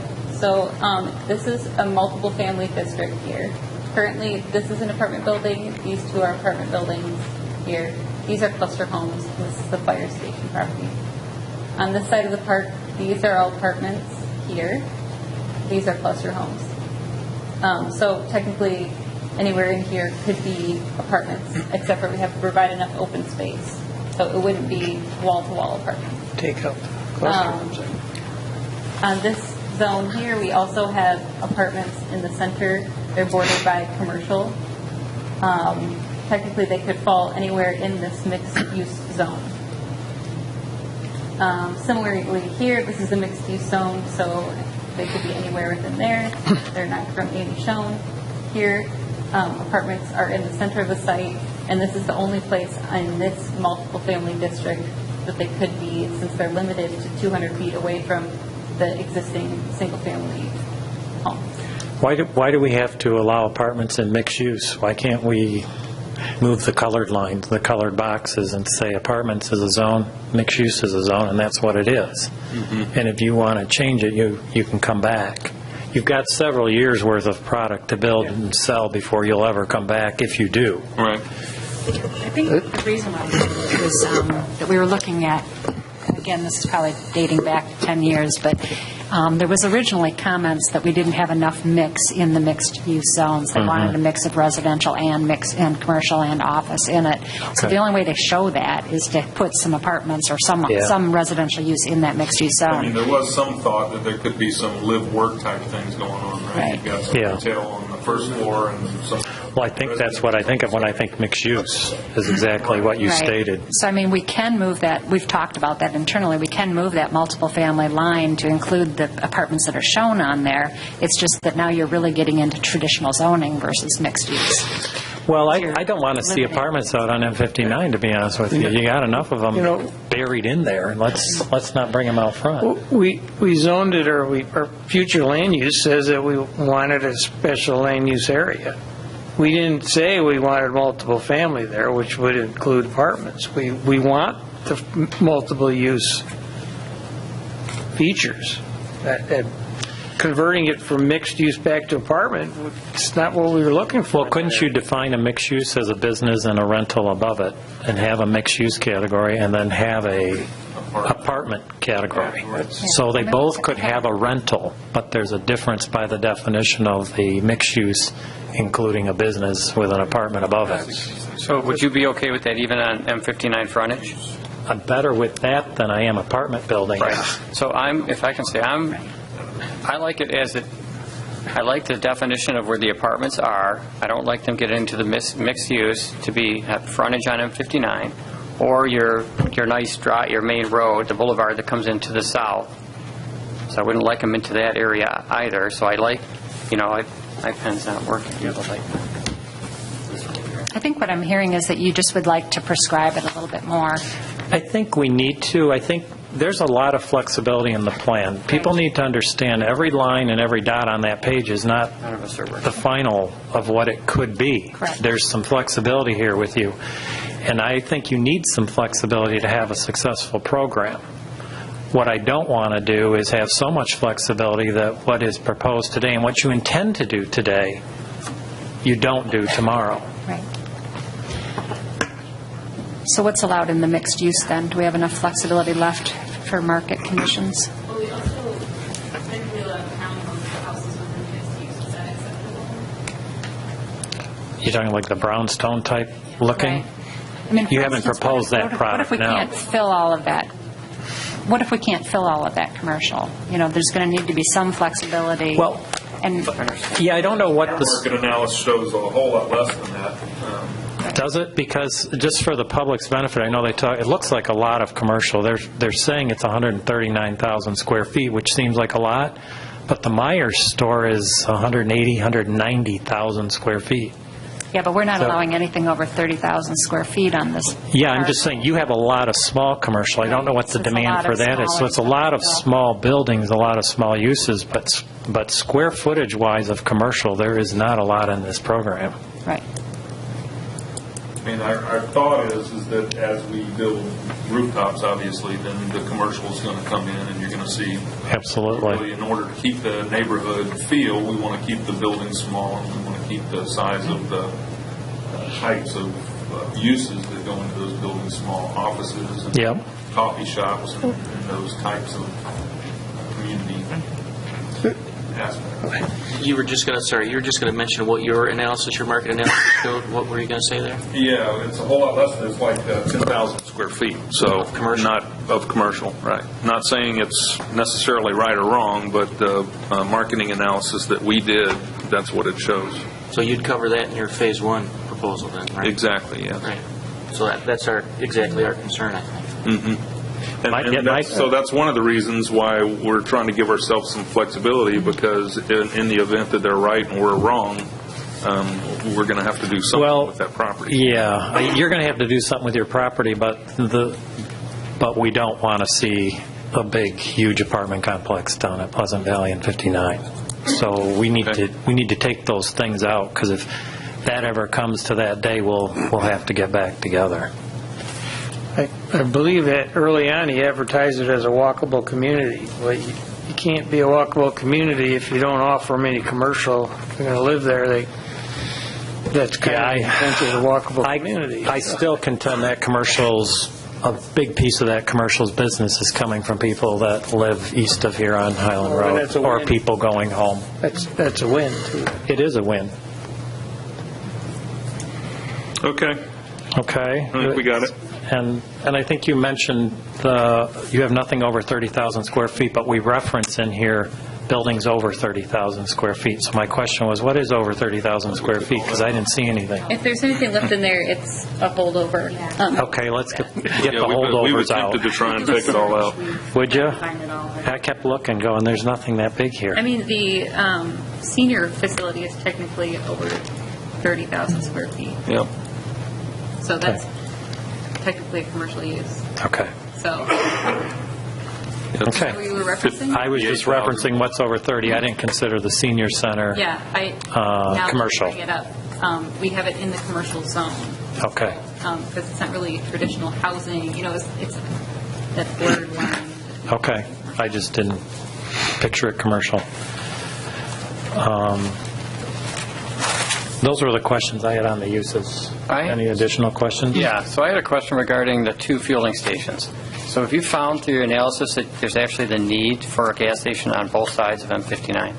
We really didn't have anything in our marketing analysis that indicated that. We've got the folks here that are putting those in. I don't know, Al, if you guys want to speak to that.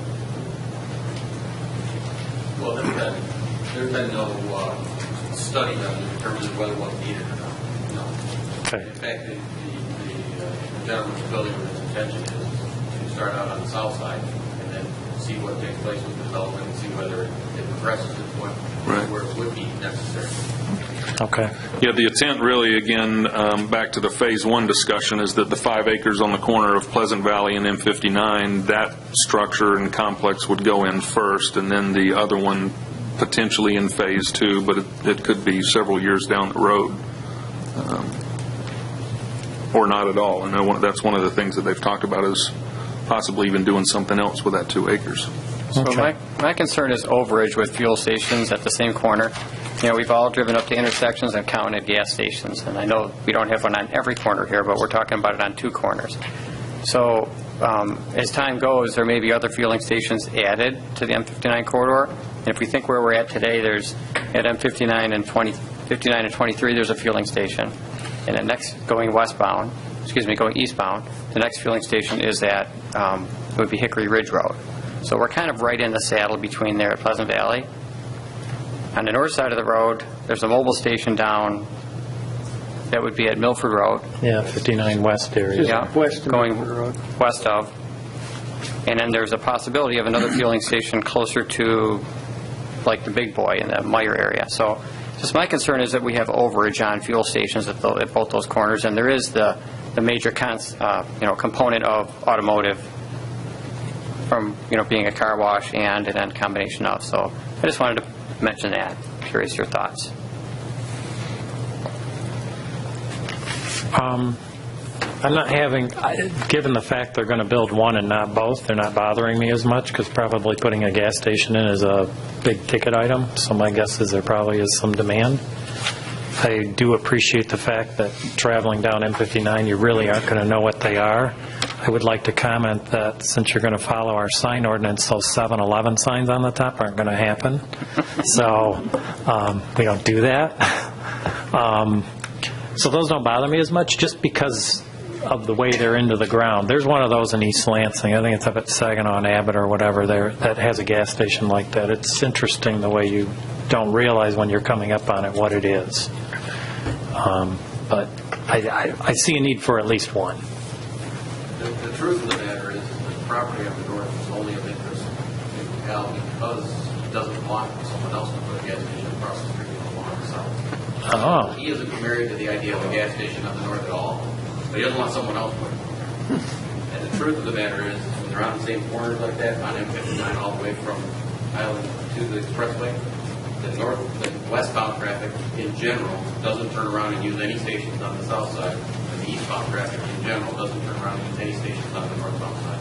So they almost operate independent of one. Okay. Any comments on gas stations? One's probably enough. You would get no objection Okay. All right. Any other questions, comments on the uses? The rest of the chart must have been pulled out of our zoning ordinance because a lot of it looks very much like our zoning ordinance. Very typical items there. Greg, can we turn it over to you on density now? Well, before we leave uses, did you want to chime in on the idea of special land uses in the PUD? I mean, how does the commission feel about that concept? Could you highlight those areas where they're being proposed for that? Yeah, so, well, wherever in the chart you see SUP, and there are only a couple places. So townhouses in the single-family residential district, that's a proposed special land use. And then drive-throughs in the mixed-use area, and then certain kinds of drive-throughs in the mixed-use area and the commercial area. Seems like a drive-through and a mixed-use should just be permitted. Wouldn't you need that? Well, yeah, I mean, I'm not sure, maybe they can enlighten us on the distinction between those that are allowed under the restaurant category and those that they intend to be a possibility elsewhere. I'm not sure what the thinking was on that.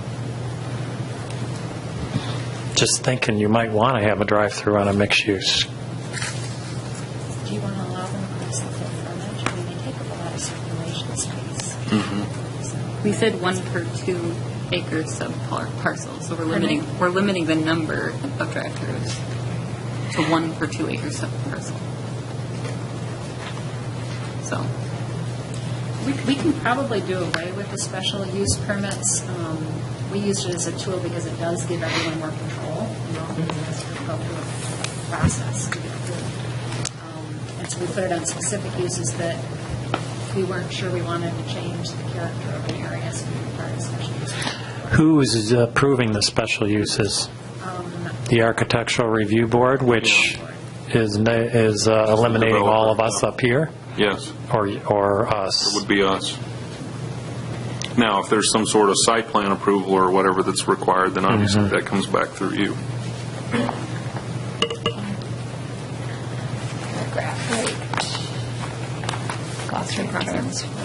So I guess that means they determine what special use. Yeah, I was going to say something becomes carte blanche. Well, we'll get later into they have this Architectural Review Board, which is a very powerful group of people in making decisions in this community that the township's not involved with, and we need a good understanding of what it is they can do. But that's not now, it's coming up later. Right. So what do you think about that? And then the other is, what do you think about special uses? Well, I don't feel that it should be open-ended. I mean, I'm expecting to see a design plat of what the development is going to appear as. And in the course of the last 45 minutes, I'm getting the feeling that I'm just looking at some lines on a piece of paper today, and it could totally change to what the development ends up being. And so I'm becoming uncomfortable using my terms, carte blanche, to this is allowed and we can change it at will without any of the planning commission's input to it. So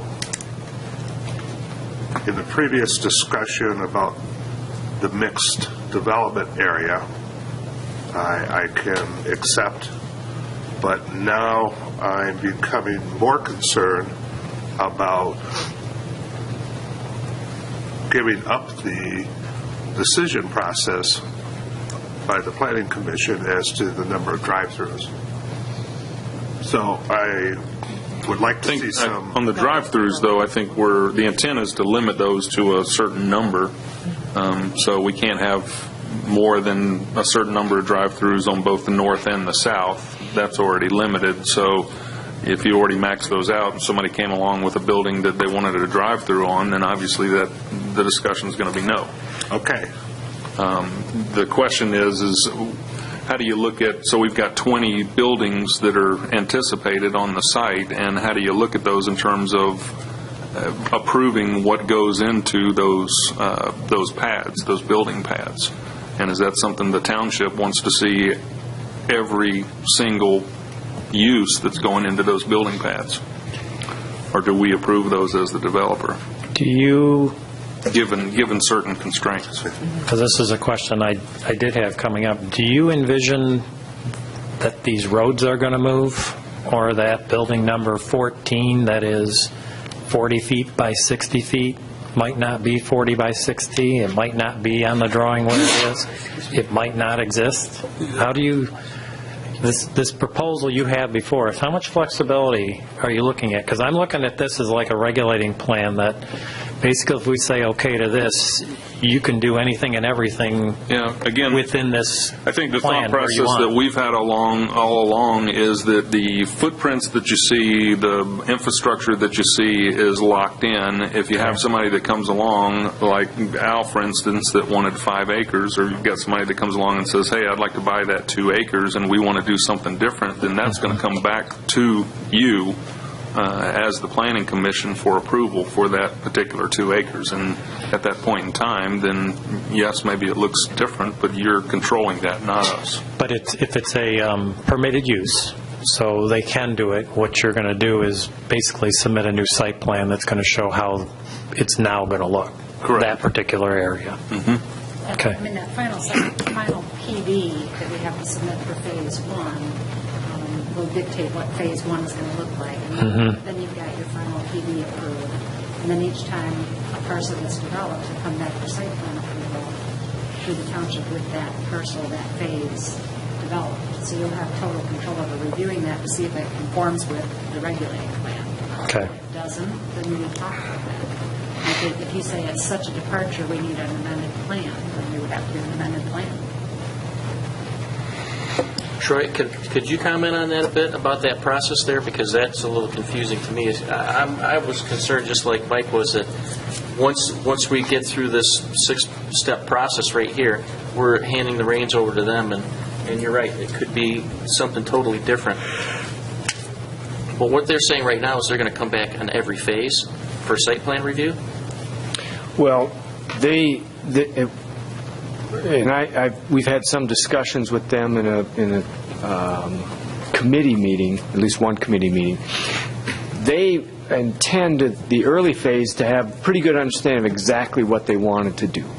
The later phases, they didn't have as much detail on exactly what they wanted to do, and their thoughts were when they did discover exactly what they'd want to do, they'd submit a much more detailed site plan for that, and then that would come back before you then.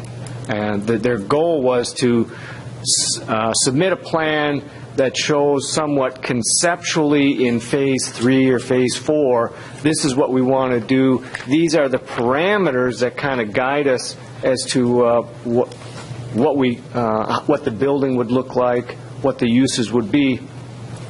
And then when they get to that point, maybe 7 years down the road, and they're actually physically ready to construct something, that then might have to come in before you. That was their thoughts that they indicated to me in the committee meeting that I had with them. I think that's what they're trying to present to you here, is to get your approval to do that. And is that allowable within our PD ordinance? That's actually the way the ordinance reads, is that you go through this process to get to the final PD approved, and that any phase that's ready to be constructed is brought to the level of a final site plan submission. It's brought before you at that final PD stage. And so that Phase 1 would be detailed at that level. And then when you need to come back for your second phase, third phase, fourth phase, that goes through the normal site plan approval process. It's held to the standards of the regulating plan of this final PD. So you have control over those next submissions. Right. And then what happens is if there's something that doesn't fall within there, they would have to amend the PD. Yes. If they need to do something that isn't part of this regulating plan that we've all agreed to. So in all reality, after this particular application is finished, and let's say it does get approved, then there's going to be a very next step, which is going to be site plan approval for phase 1. Correct. And then so on and so on. But what you got to watch is what you're going to need to agree to when they come in with these things is that chart. Because if that chart says they can replace single-family homes with multiple unit housing, which we've said you can't, but if it does, they can submit the plan to that and say, but it follows what you guys agreed to. Right. That's why that stuff is very important, because that is guiding where they can go with the plan as it is. If they need to change it, then it's a PD amendment, which is much longer, and the answer could be no. But if we give them the flexibility to change this housing up, you really can't say no if they come in to do it, because you said it was okay.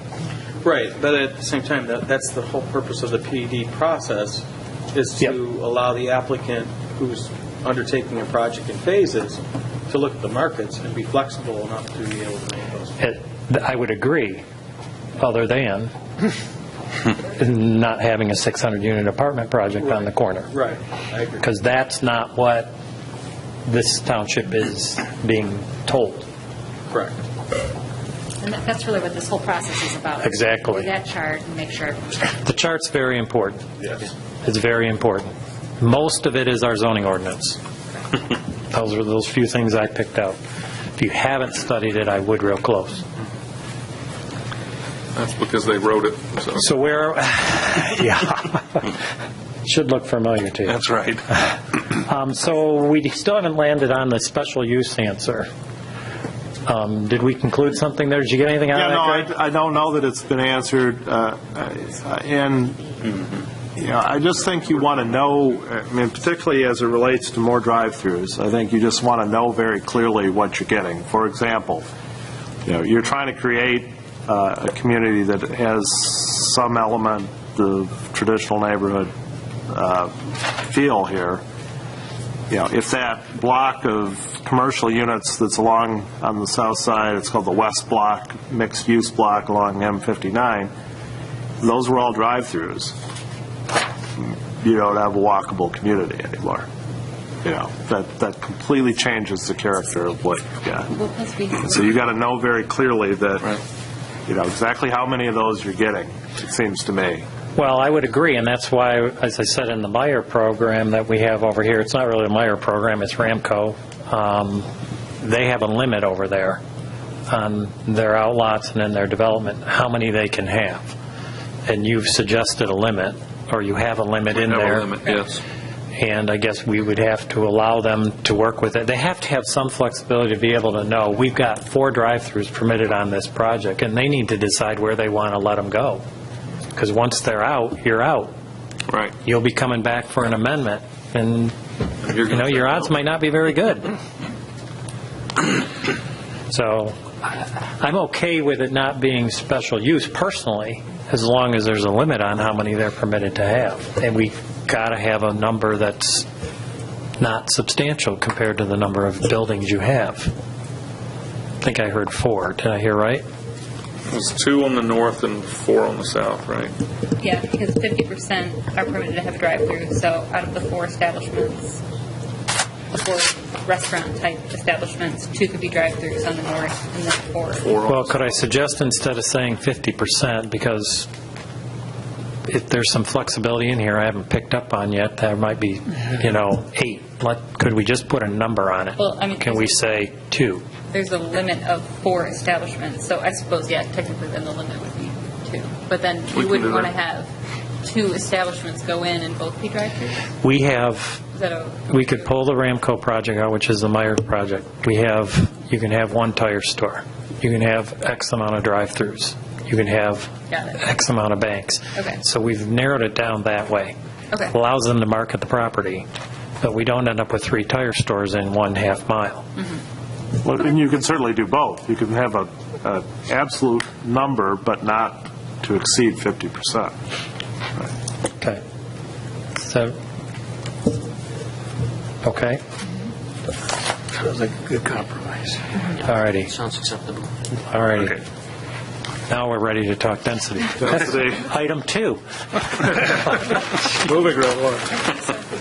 So density charts appear on sheet 4 for those who are following along. Your 2015 comprehensive plan amendment provided for flexibility with respect to the density in the M59 Pleasant Valley Fenton Road special planning area. The overall residential density on the site as is represented by the regulated plan would be 5.6 dwelling units per acre. Single family as designated would be 1.94 dwelling units per acre with a maximum density of 3 units per acre. Multiple family and mixed use densities would be 8.58 and 9.62 units respectively as designed, with a maximum of 12 units per acre. So keep in mind what you're seeing is not as dense as it could be. Additionally, 55 units are possible in the commercial use area as mixed as web work type units or whatever, which would constitute 11.75 units per acre of density. And as I say, that's spelled out on sheet 4. Anything you guys want to add to that, or? Well, I would say that when we were working through the problem of trying to come up with what this... we were working through how to establish a cap, especially on the multiple family units, and we went through an exercise where what is the maximum number of apartments you could fit in this area, and then what would an appropriate number be. So I'm not sure that if we do change the boundaries of the multiple family zone, then that cap would still be that high. I'm not sure. That would be something I'd like to explore, if we do explore changing the boundaries of the zones. Do away with the mixed use. But, yeah, to take the multiple area. family out of the mixed use. Yeah, I would think it would drop then. Yeah. Any comments on density?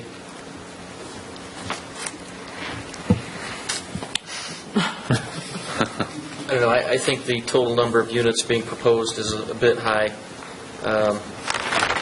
We've got a couple other developments that we need to take into consideration when we're looking at this one in the township, and I think if you add it all up, it drastically exceeds the market for rental properties specifically. So I really am uncomfortable with the total number of rental properties on this development. So what I'm reading here, it says an additional 55 units are possible, so it could even be maxed out, even 55 more units could come, the way it's written right now? Is that what it says? Well, that's allowed to be worked into the commercial area. I mean, I think you'd be editorializing, but I mean, I think those are the kind of units you want. Those are the true. Those were the ones we were talking about earlier that are live-work type units where they're above a retail space. Got it. Right, that are not apartment buildings. Right. Not pure apartment buildings. But you're right, though. It does allow them to increase the total number by 55 more units. Although the 55 units that I believe you're referencing in this paragraph are actually the 55 units in the senior housing building. So currently we have, and that is in your phase 1, so that's going to be where that is, essentially, right? So that's going to be developed there. So, I'm not sure that... Greg, is that where you got there were 55 in the commercial district. I guess I missed the fact that you were categorizing senior housing as commercial. But I'm glad the planning expert didn't have senior housing as commercial either. I don't, that's not how I tend to think of that either. What's the total of rental units you're proposing? I believe it's 278. Correct. There were 66 units that were possible in the mixed-use area, and then the rest of those were apartments. 212 apartments. keep in mind that our residential market analysis that we just had done says in the next 5 to 6 years, a total of 380 total in the township. And so there's already, another development that we're looking at that's proposing nearly 500. So, the market's going to be saturated pretty quickly with rental units.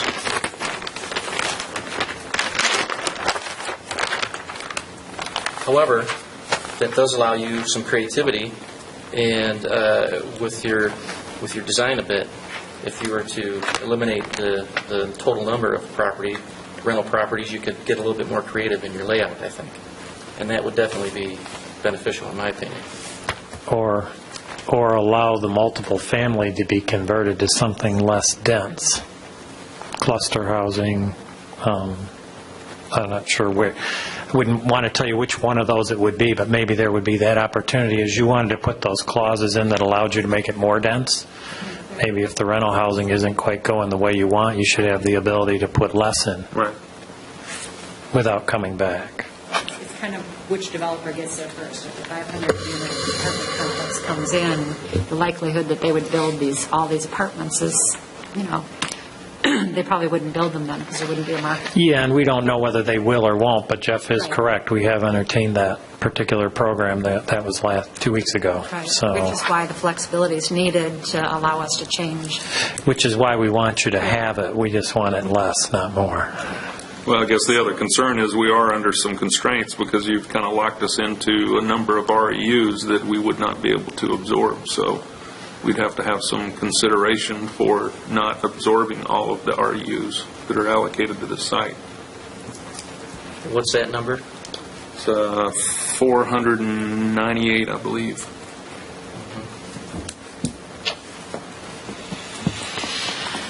Okay.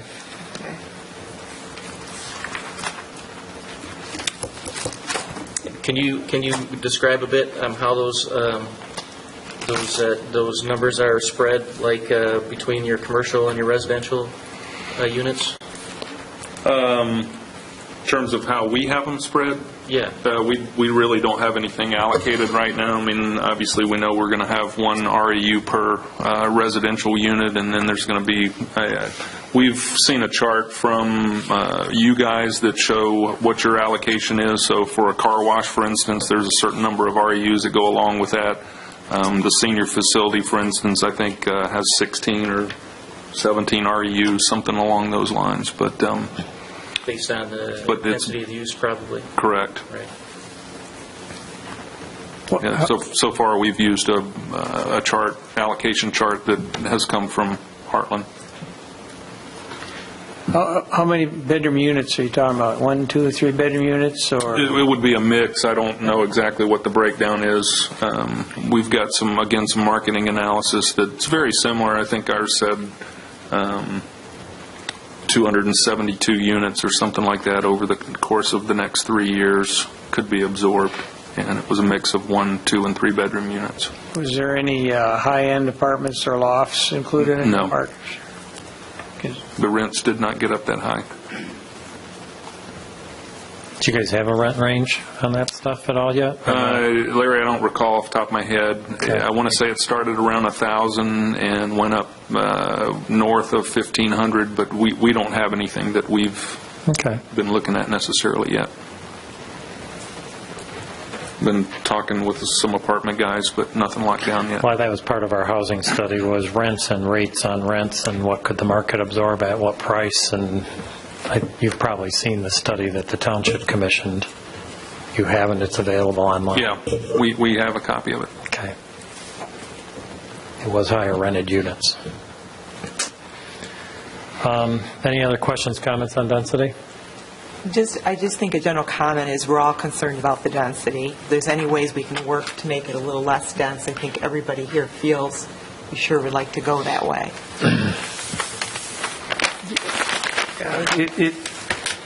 It's less dense than it was, it's less dense than it could be, so. We're getting there. Well, and Scott is correct. There are a certain number of RUs that are tagged to that property. Well, I just want to caution us, though, to not compare this to what was previously planned, because... Well, they bought the RUs, though. They were forced to buy them. That's fine, but, it's a different market now. It's a different township, and, we need to, just show you how wrong we were back when that was originally planned, right? So let's not get it wrong this time. Let's try and do it right. Well, think about, not compare it with what it was before, but think about how we want it to, in the future here. So I don't like comparing it to what we've previously seen. I would agree. I think the density proposed today is the same as it was 10 years ago. It's the number of virtually units. the same, yes. It's the mix and the combination of it that's different. Exactly. I mean, there were a ton of townhomes that were in the previous one that was going to make the property look a lot more dense than it will actually look today. Comments, Joe? No? Okay. Not on this issue. All right. Are you ready to move to open space? Okay. Well, I guess one of my concerns there is, I don't know where to go with this. We can keep throwing darts at a board, but we're going to need some sort of guidance in terms of where you want us to be.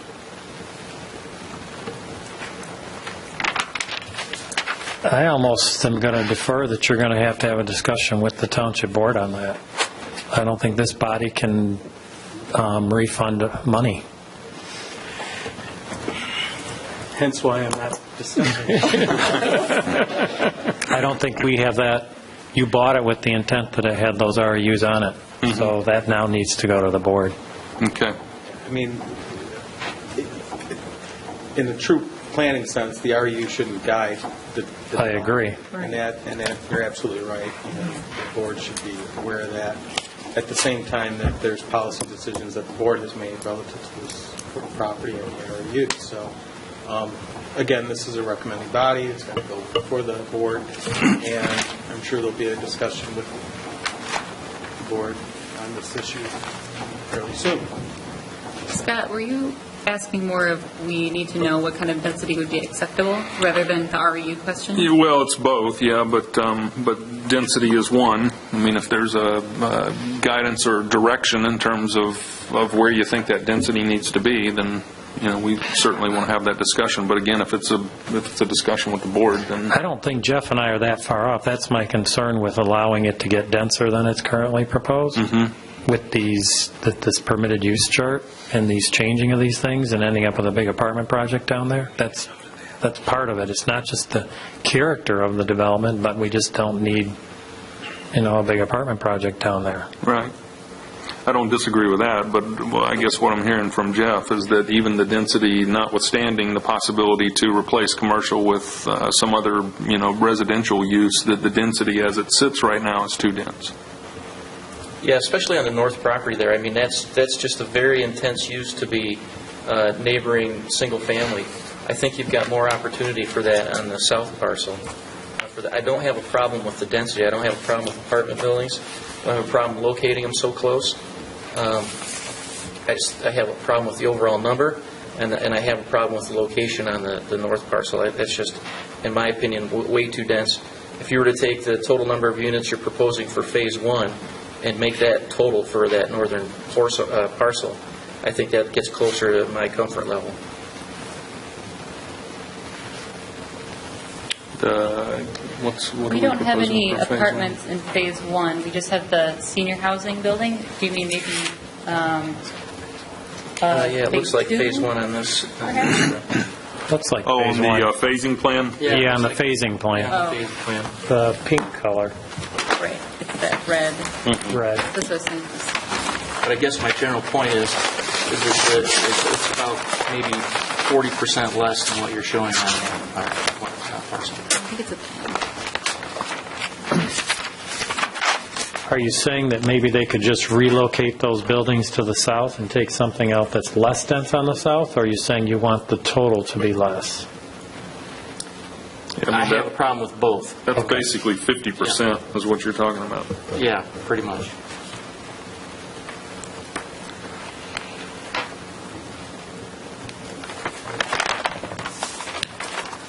Yeah, I think that's a problem.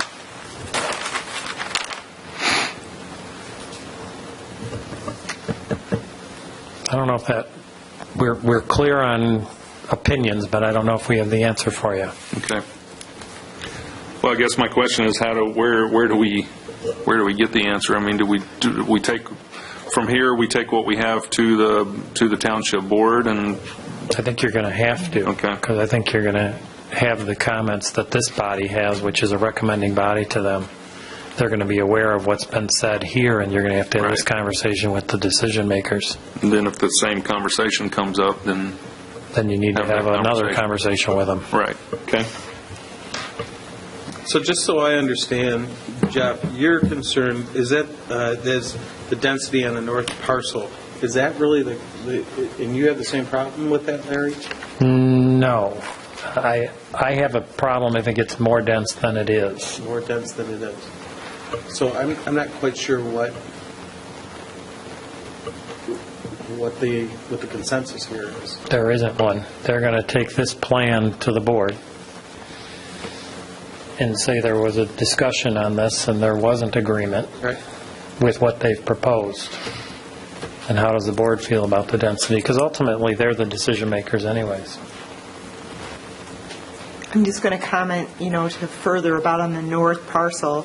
It's just hard for me to really envision the duplexes and your cluster homes bordering the single homes that are currently there, because there's just this larger space, and all of a sudden you've got all these really tight, I'll call it single-family cluster homes, but it's just so dense next to that, what they've got now.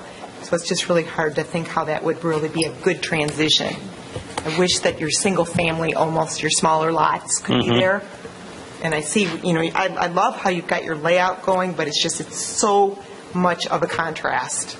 I wish there was an easier way to transition. If that border could be a little less dense around those homes, I think that would go a long way, as a comment. Well, again, certainly I appreciate the comment about the market having changed, and we get that. We see that a lot over the number of years, and the market's going to change quite a bit, I'm sure, by the time we get done with this project. But this project was approved through preliminary back in 2007, and what you saw at the border at that time were townhome buildings that were pretty massive buildings, and quite a few of those. So I'm not sure if the same members sat on the board at that particular time, or if there was a lot of the same discussion. But I guess I'm just a little concerned how that would have gotten approved, and the discussion now is to we've already reduced the density visually. You don't have these massive sticks of units and buildings there any longer, but I guess that would be my concern. I'm comfortable with the plan as it is, density. I don't want to see any more, but I do appreciate the fact that he's kind of separated some of the units and changed them from the townhomes. There was townhomes all along the north side also, so that that area has been addressed. Okay. Anyone else comments on that? No. Okay. All right, well, let's move to item 3, open space. It'll probably be our last topic of the evening. So, Greg. So graphically, first of all, there's a chart on sheet 4 that sets forth the amount of open space and amount of usable open space that the applicant contends is available in each phase, and based on their chart, they would conform to your requirements. However, we think the Commission may wish to discuss whether all of the purportedly usable open space is, in fact, usable. And so then that's shown graphically by the dark shaded areas on sheets 4 and 5, which are the north and south phases. Particular areas that we would take issue with, I guess, are the setback that's along the north line adjacent to the cluster homes. We think that's going to be perceived as part of the cluster home site, plus it's pretty heavily landscaped in that area. The well house site, which is really a utility site as we view it. There's a fenced area that's associated with the senior living facility that we speculate, I don't know, but I speculate is the memory care area of that senior living facility. I'll see how that's usable open space for the PD.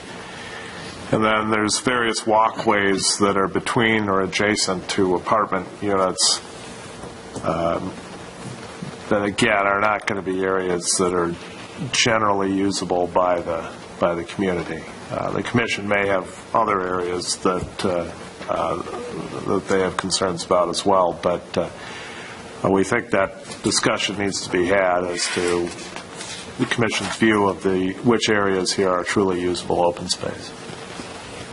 Comments? I looked up the definition, trying to get, I've never been very clear on it myself. And so it says that usable open space is active recreation.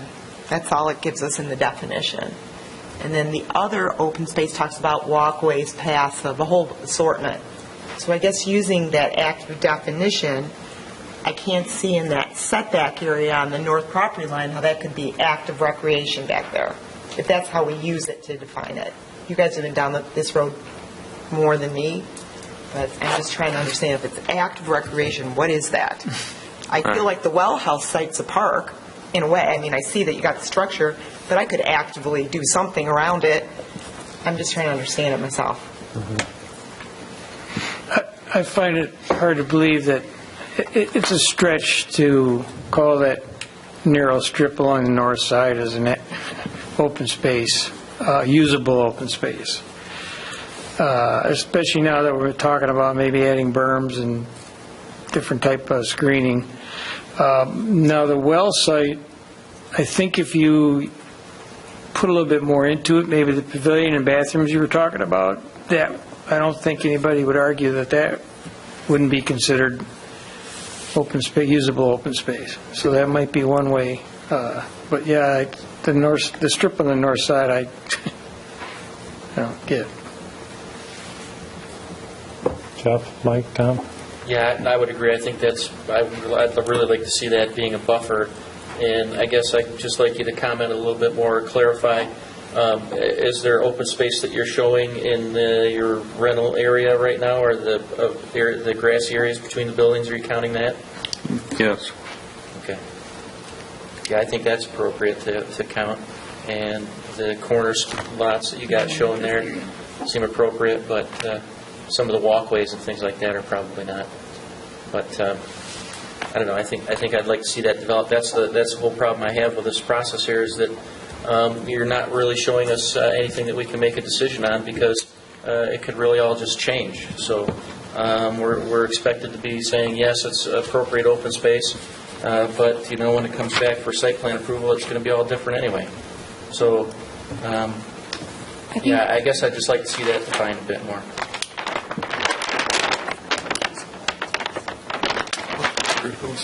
Well, we definitely have percentages of required usable and total open space, and at site plan approval, that would have to be included. So the form may change of the open space. This is what we proposed currently, but at least the amount would be there, and then you could decide if the open space that was in the site plan was appropriate or not. I think we would, we see your point about the strip along the north side. I think we saw it as a connection maybe between the two parks, that someone could walk back there and there's going to be, trees and things like that. But if you don't agree, then I think that's fine. Same with the one at the senior facility, that's fine too. But I think we all feel that that corner park, if it needs to change its form a little bit, then that, I hope that large of a space could be seen as usable, like you're saying. Yeah, I think the thought was on some of these strips is that we would have trails or some of those types of things where folks could walk or jog or, do whatever. It's not just somebody's backyard. But, I think it goes back to that whole definition in terms of what, and we've struggled with it as well, but what is usable open space? Definition just with the recreation. Right.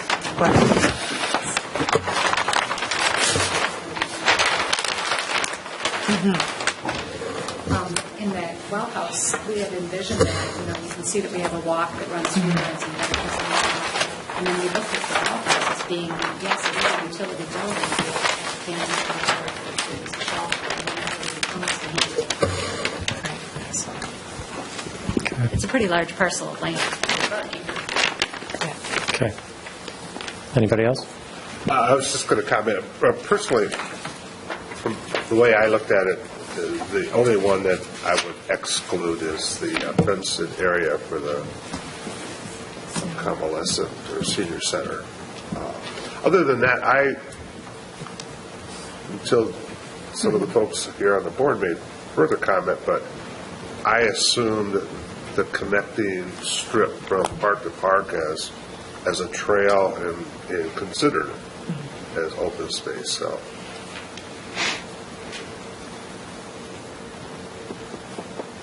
I think people might perceive it as their backyard and think someone's trespassing. Yeah. My thought, how wide is that area that we're talking about that connects corner to corner? Maybe 15, 18 feet, maybe 20. 20 feet, I think. I think the setback's 25. Yeah, if that's 50. So about 18. And how far is it off the back corner or wall of one of the structures? I believe that's another 10 feet. Do we have a, yeah. And what defines that zone? Is it an imaginary line, actually? Is that what it is? In terms of the property line? In terms of the open space. Yeah, again, our thought was we would do some sort of a meandering trail or something like that back there. One of the discussions that we've had is, on the other corner that's over there, there's a playground, and one of the previous discussions was maybe we need to move the playground into Heritage Park because nobody's going to use it from Heritage Park. So, but that was the thought, is that we would have some sort of trail that would connect those two corners so that it could be used by the entire community. And that would be a draw to the area, because right now, I would agree with you, Larry, that people could act, the landowner, the homeowners there could maybe treat it as it's their own, and people might feel funny to use it because they're walking through someone's yard. Right. So if there was an attraction there, like a trail or something like that, that's why I was curious if there's not fences to identify that zone, which there's not, right? Right. It's just an imaginary strip of land. It's just a piece of grass, yes. So there would be a concern if we did build a wall on it, or if you did put a berm with trees and it ate some of it up. So that would probably limit that a little bit. Well, we have another 25 feet to do that. That's where that would be. We have a landscape screen. We have proposed evergreen tree screening in this lighter shade patch Right. over here. Yeah, that's the reason why it's not defined as usable open space. What's your drainage pattern that you're heading? Does it go out to Bullard Lake from there, or are you No, it comes onto our site and then go on to your over site? And then where? over to the south side. Goes under M59 and over to the south to the side? wetlands. Okay. Because one concern I have is if you put a path in there, you got to compact it. And then I wasn't sure which way the drainage pattern was going to go. Right. We actually have some retention on the north that would hold the majority of it, and hopefully it would just drain in the retention area. But if there's any overflow whatsoever, then it'll drain under 59. I would probably look at it differently if it did have a path as being active and usable open space. Okay. If it's just a mowed piece of grass and those property owners believe it's theirs and anybody walking on it, probably no one would. They wouldn't know to. They would think it's the backyard. But it wouldn't need to be concrete or anything like that, just a natural sort of trail. Mm-hmm. Yeah. Okay.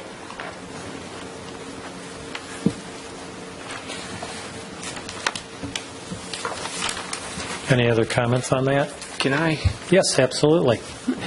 Just to clarify on the natural trail, were you thinking something like a wood chip mulch? Something along those lines. Not a grass? Yeah. That looks like a long trail, but pea gravel or wood chips or something. Is that acceptable? Something like We allow that in subdivisions and walking trails and throughout the township. It becomes a maintenance issue for the homeowners association. Right. They'll be replacing them every 3 years.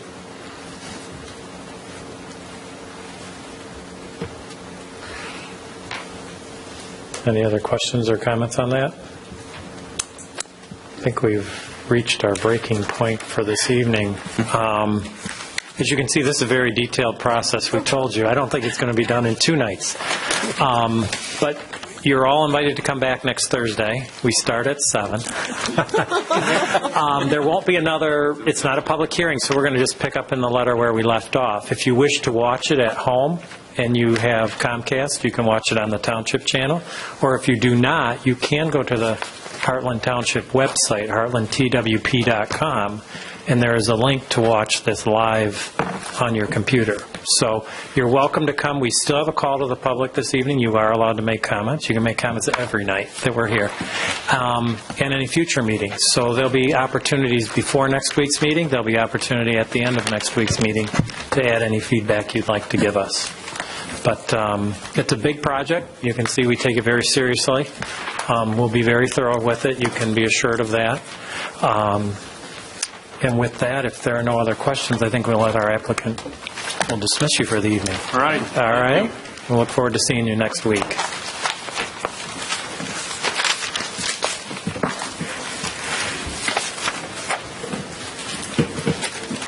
I think we'll jump over item 8 since we have no other old and new business. We now do have another call to the public. If there's anything you'd like to add, anything you'd like to say either relating to the topic this evening or anything else, please come on forward.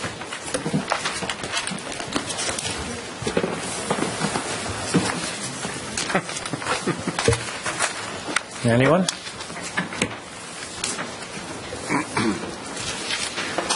Okay, we'll close the call to the public, and let's go to item 10, our planner's report. Troy?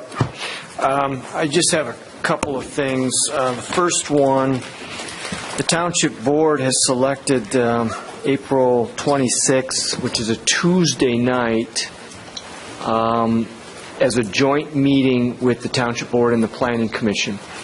I had sent out an email asking or informing you of that, just wanting to remind you that that's the night that has been selected now. Just another reminder, 6:30 p.m., kind of an unusual start time. Make note of that, and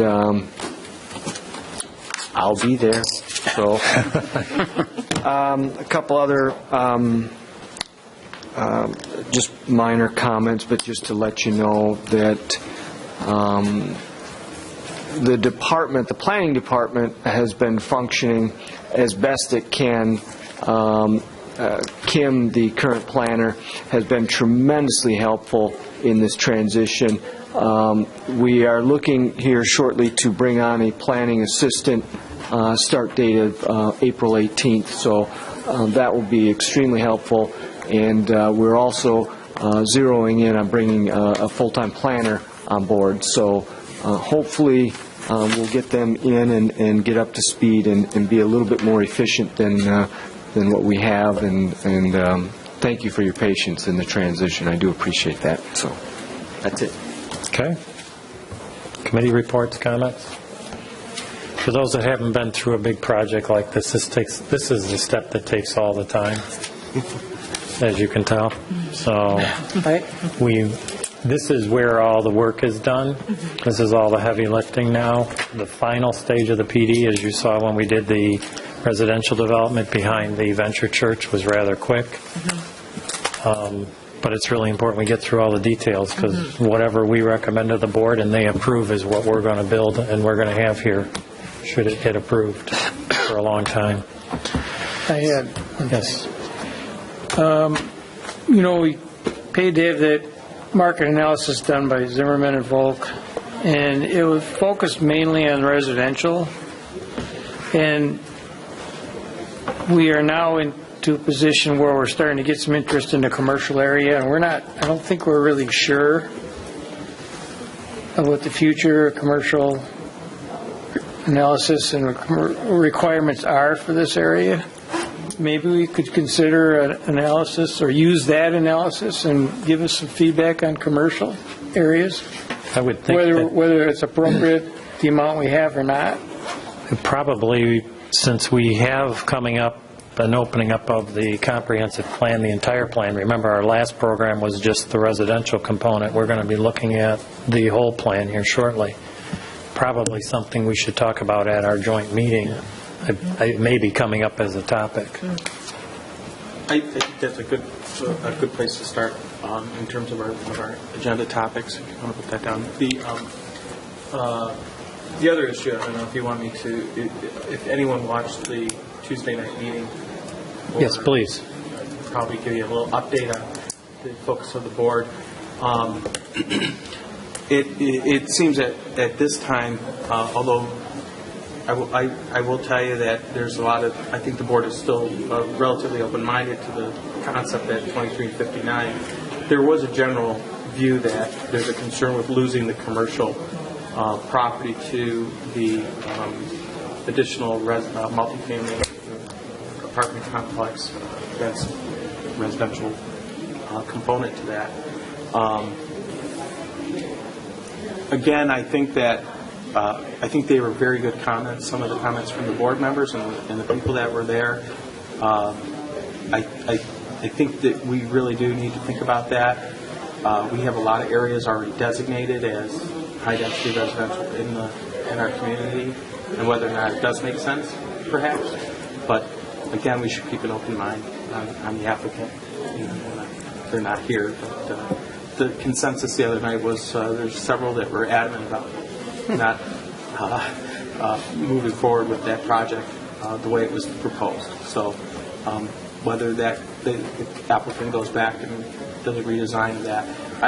What I recall is that development has 60-40 component, or is it 40-30? I can't remember. How many acres? Commercial to... it's only like 12% commercial to 88% apartments. Yeah, so I mean, it's really, that's problematic for the township for that location. So, I mean, just township boards voicing their concerns. I thought it was very good. A couple of comments that were made to the folks out and present, but careful what you wish for, because commercial can be very intense as well. So, the folks that are concerned with the apartment complex should be concerned with what may end up going there as well. I mean, we can only do so much with buffer zones and landscaping and things like that. And keep in mind, I'll just make another comment to that. $1,000 rental units are not low end. No. So that I think in my opinion, I'd rather see a $1,000 rental unit, or that's where they start, than that parcel full of commercial. I mean, it makes more sense, but I hear you. I'm just telling you what transpired and what some of the board members' view was.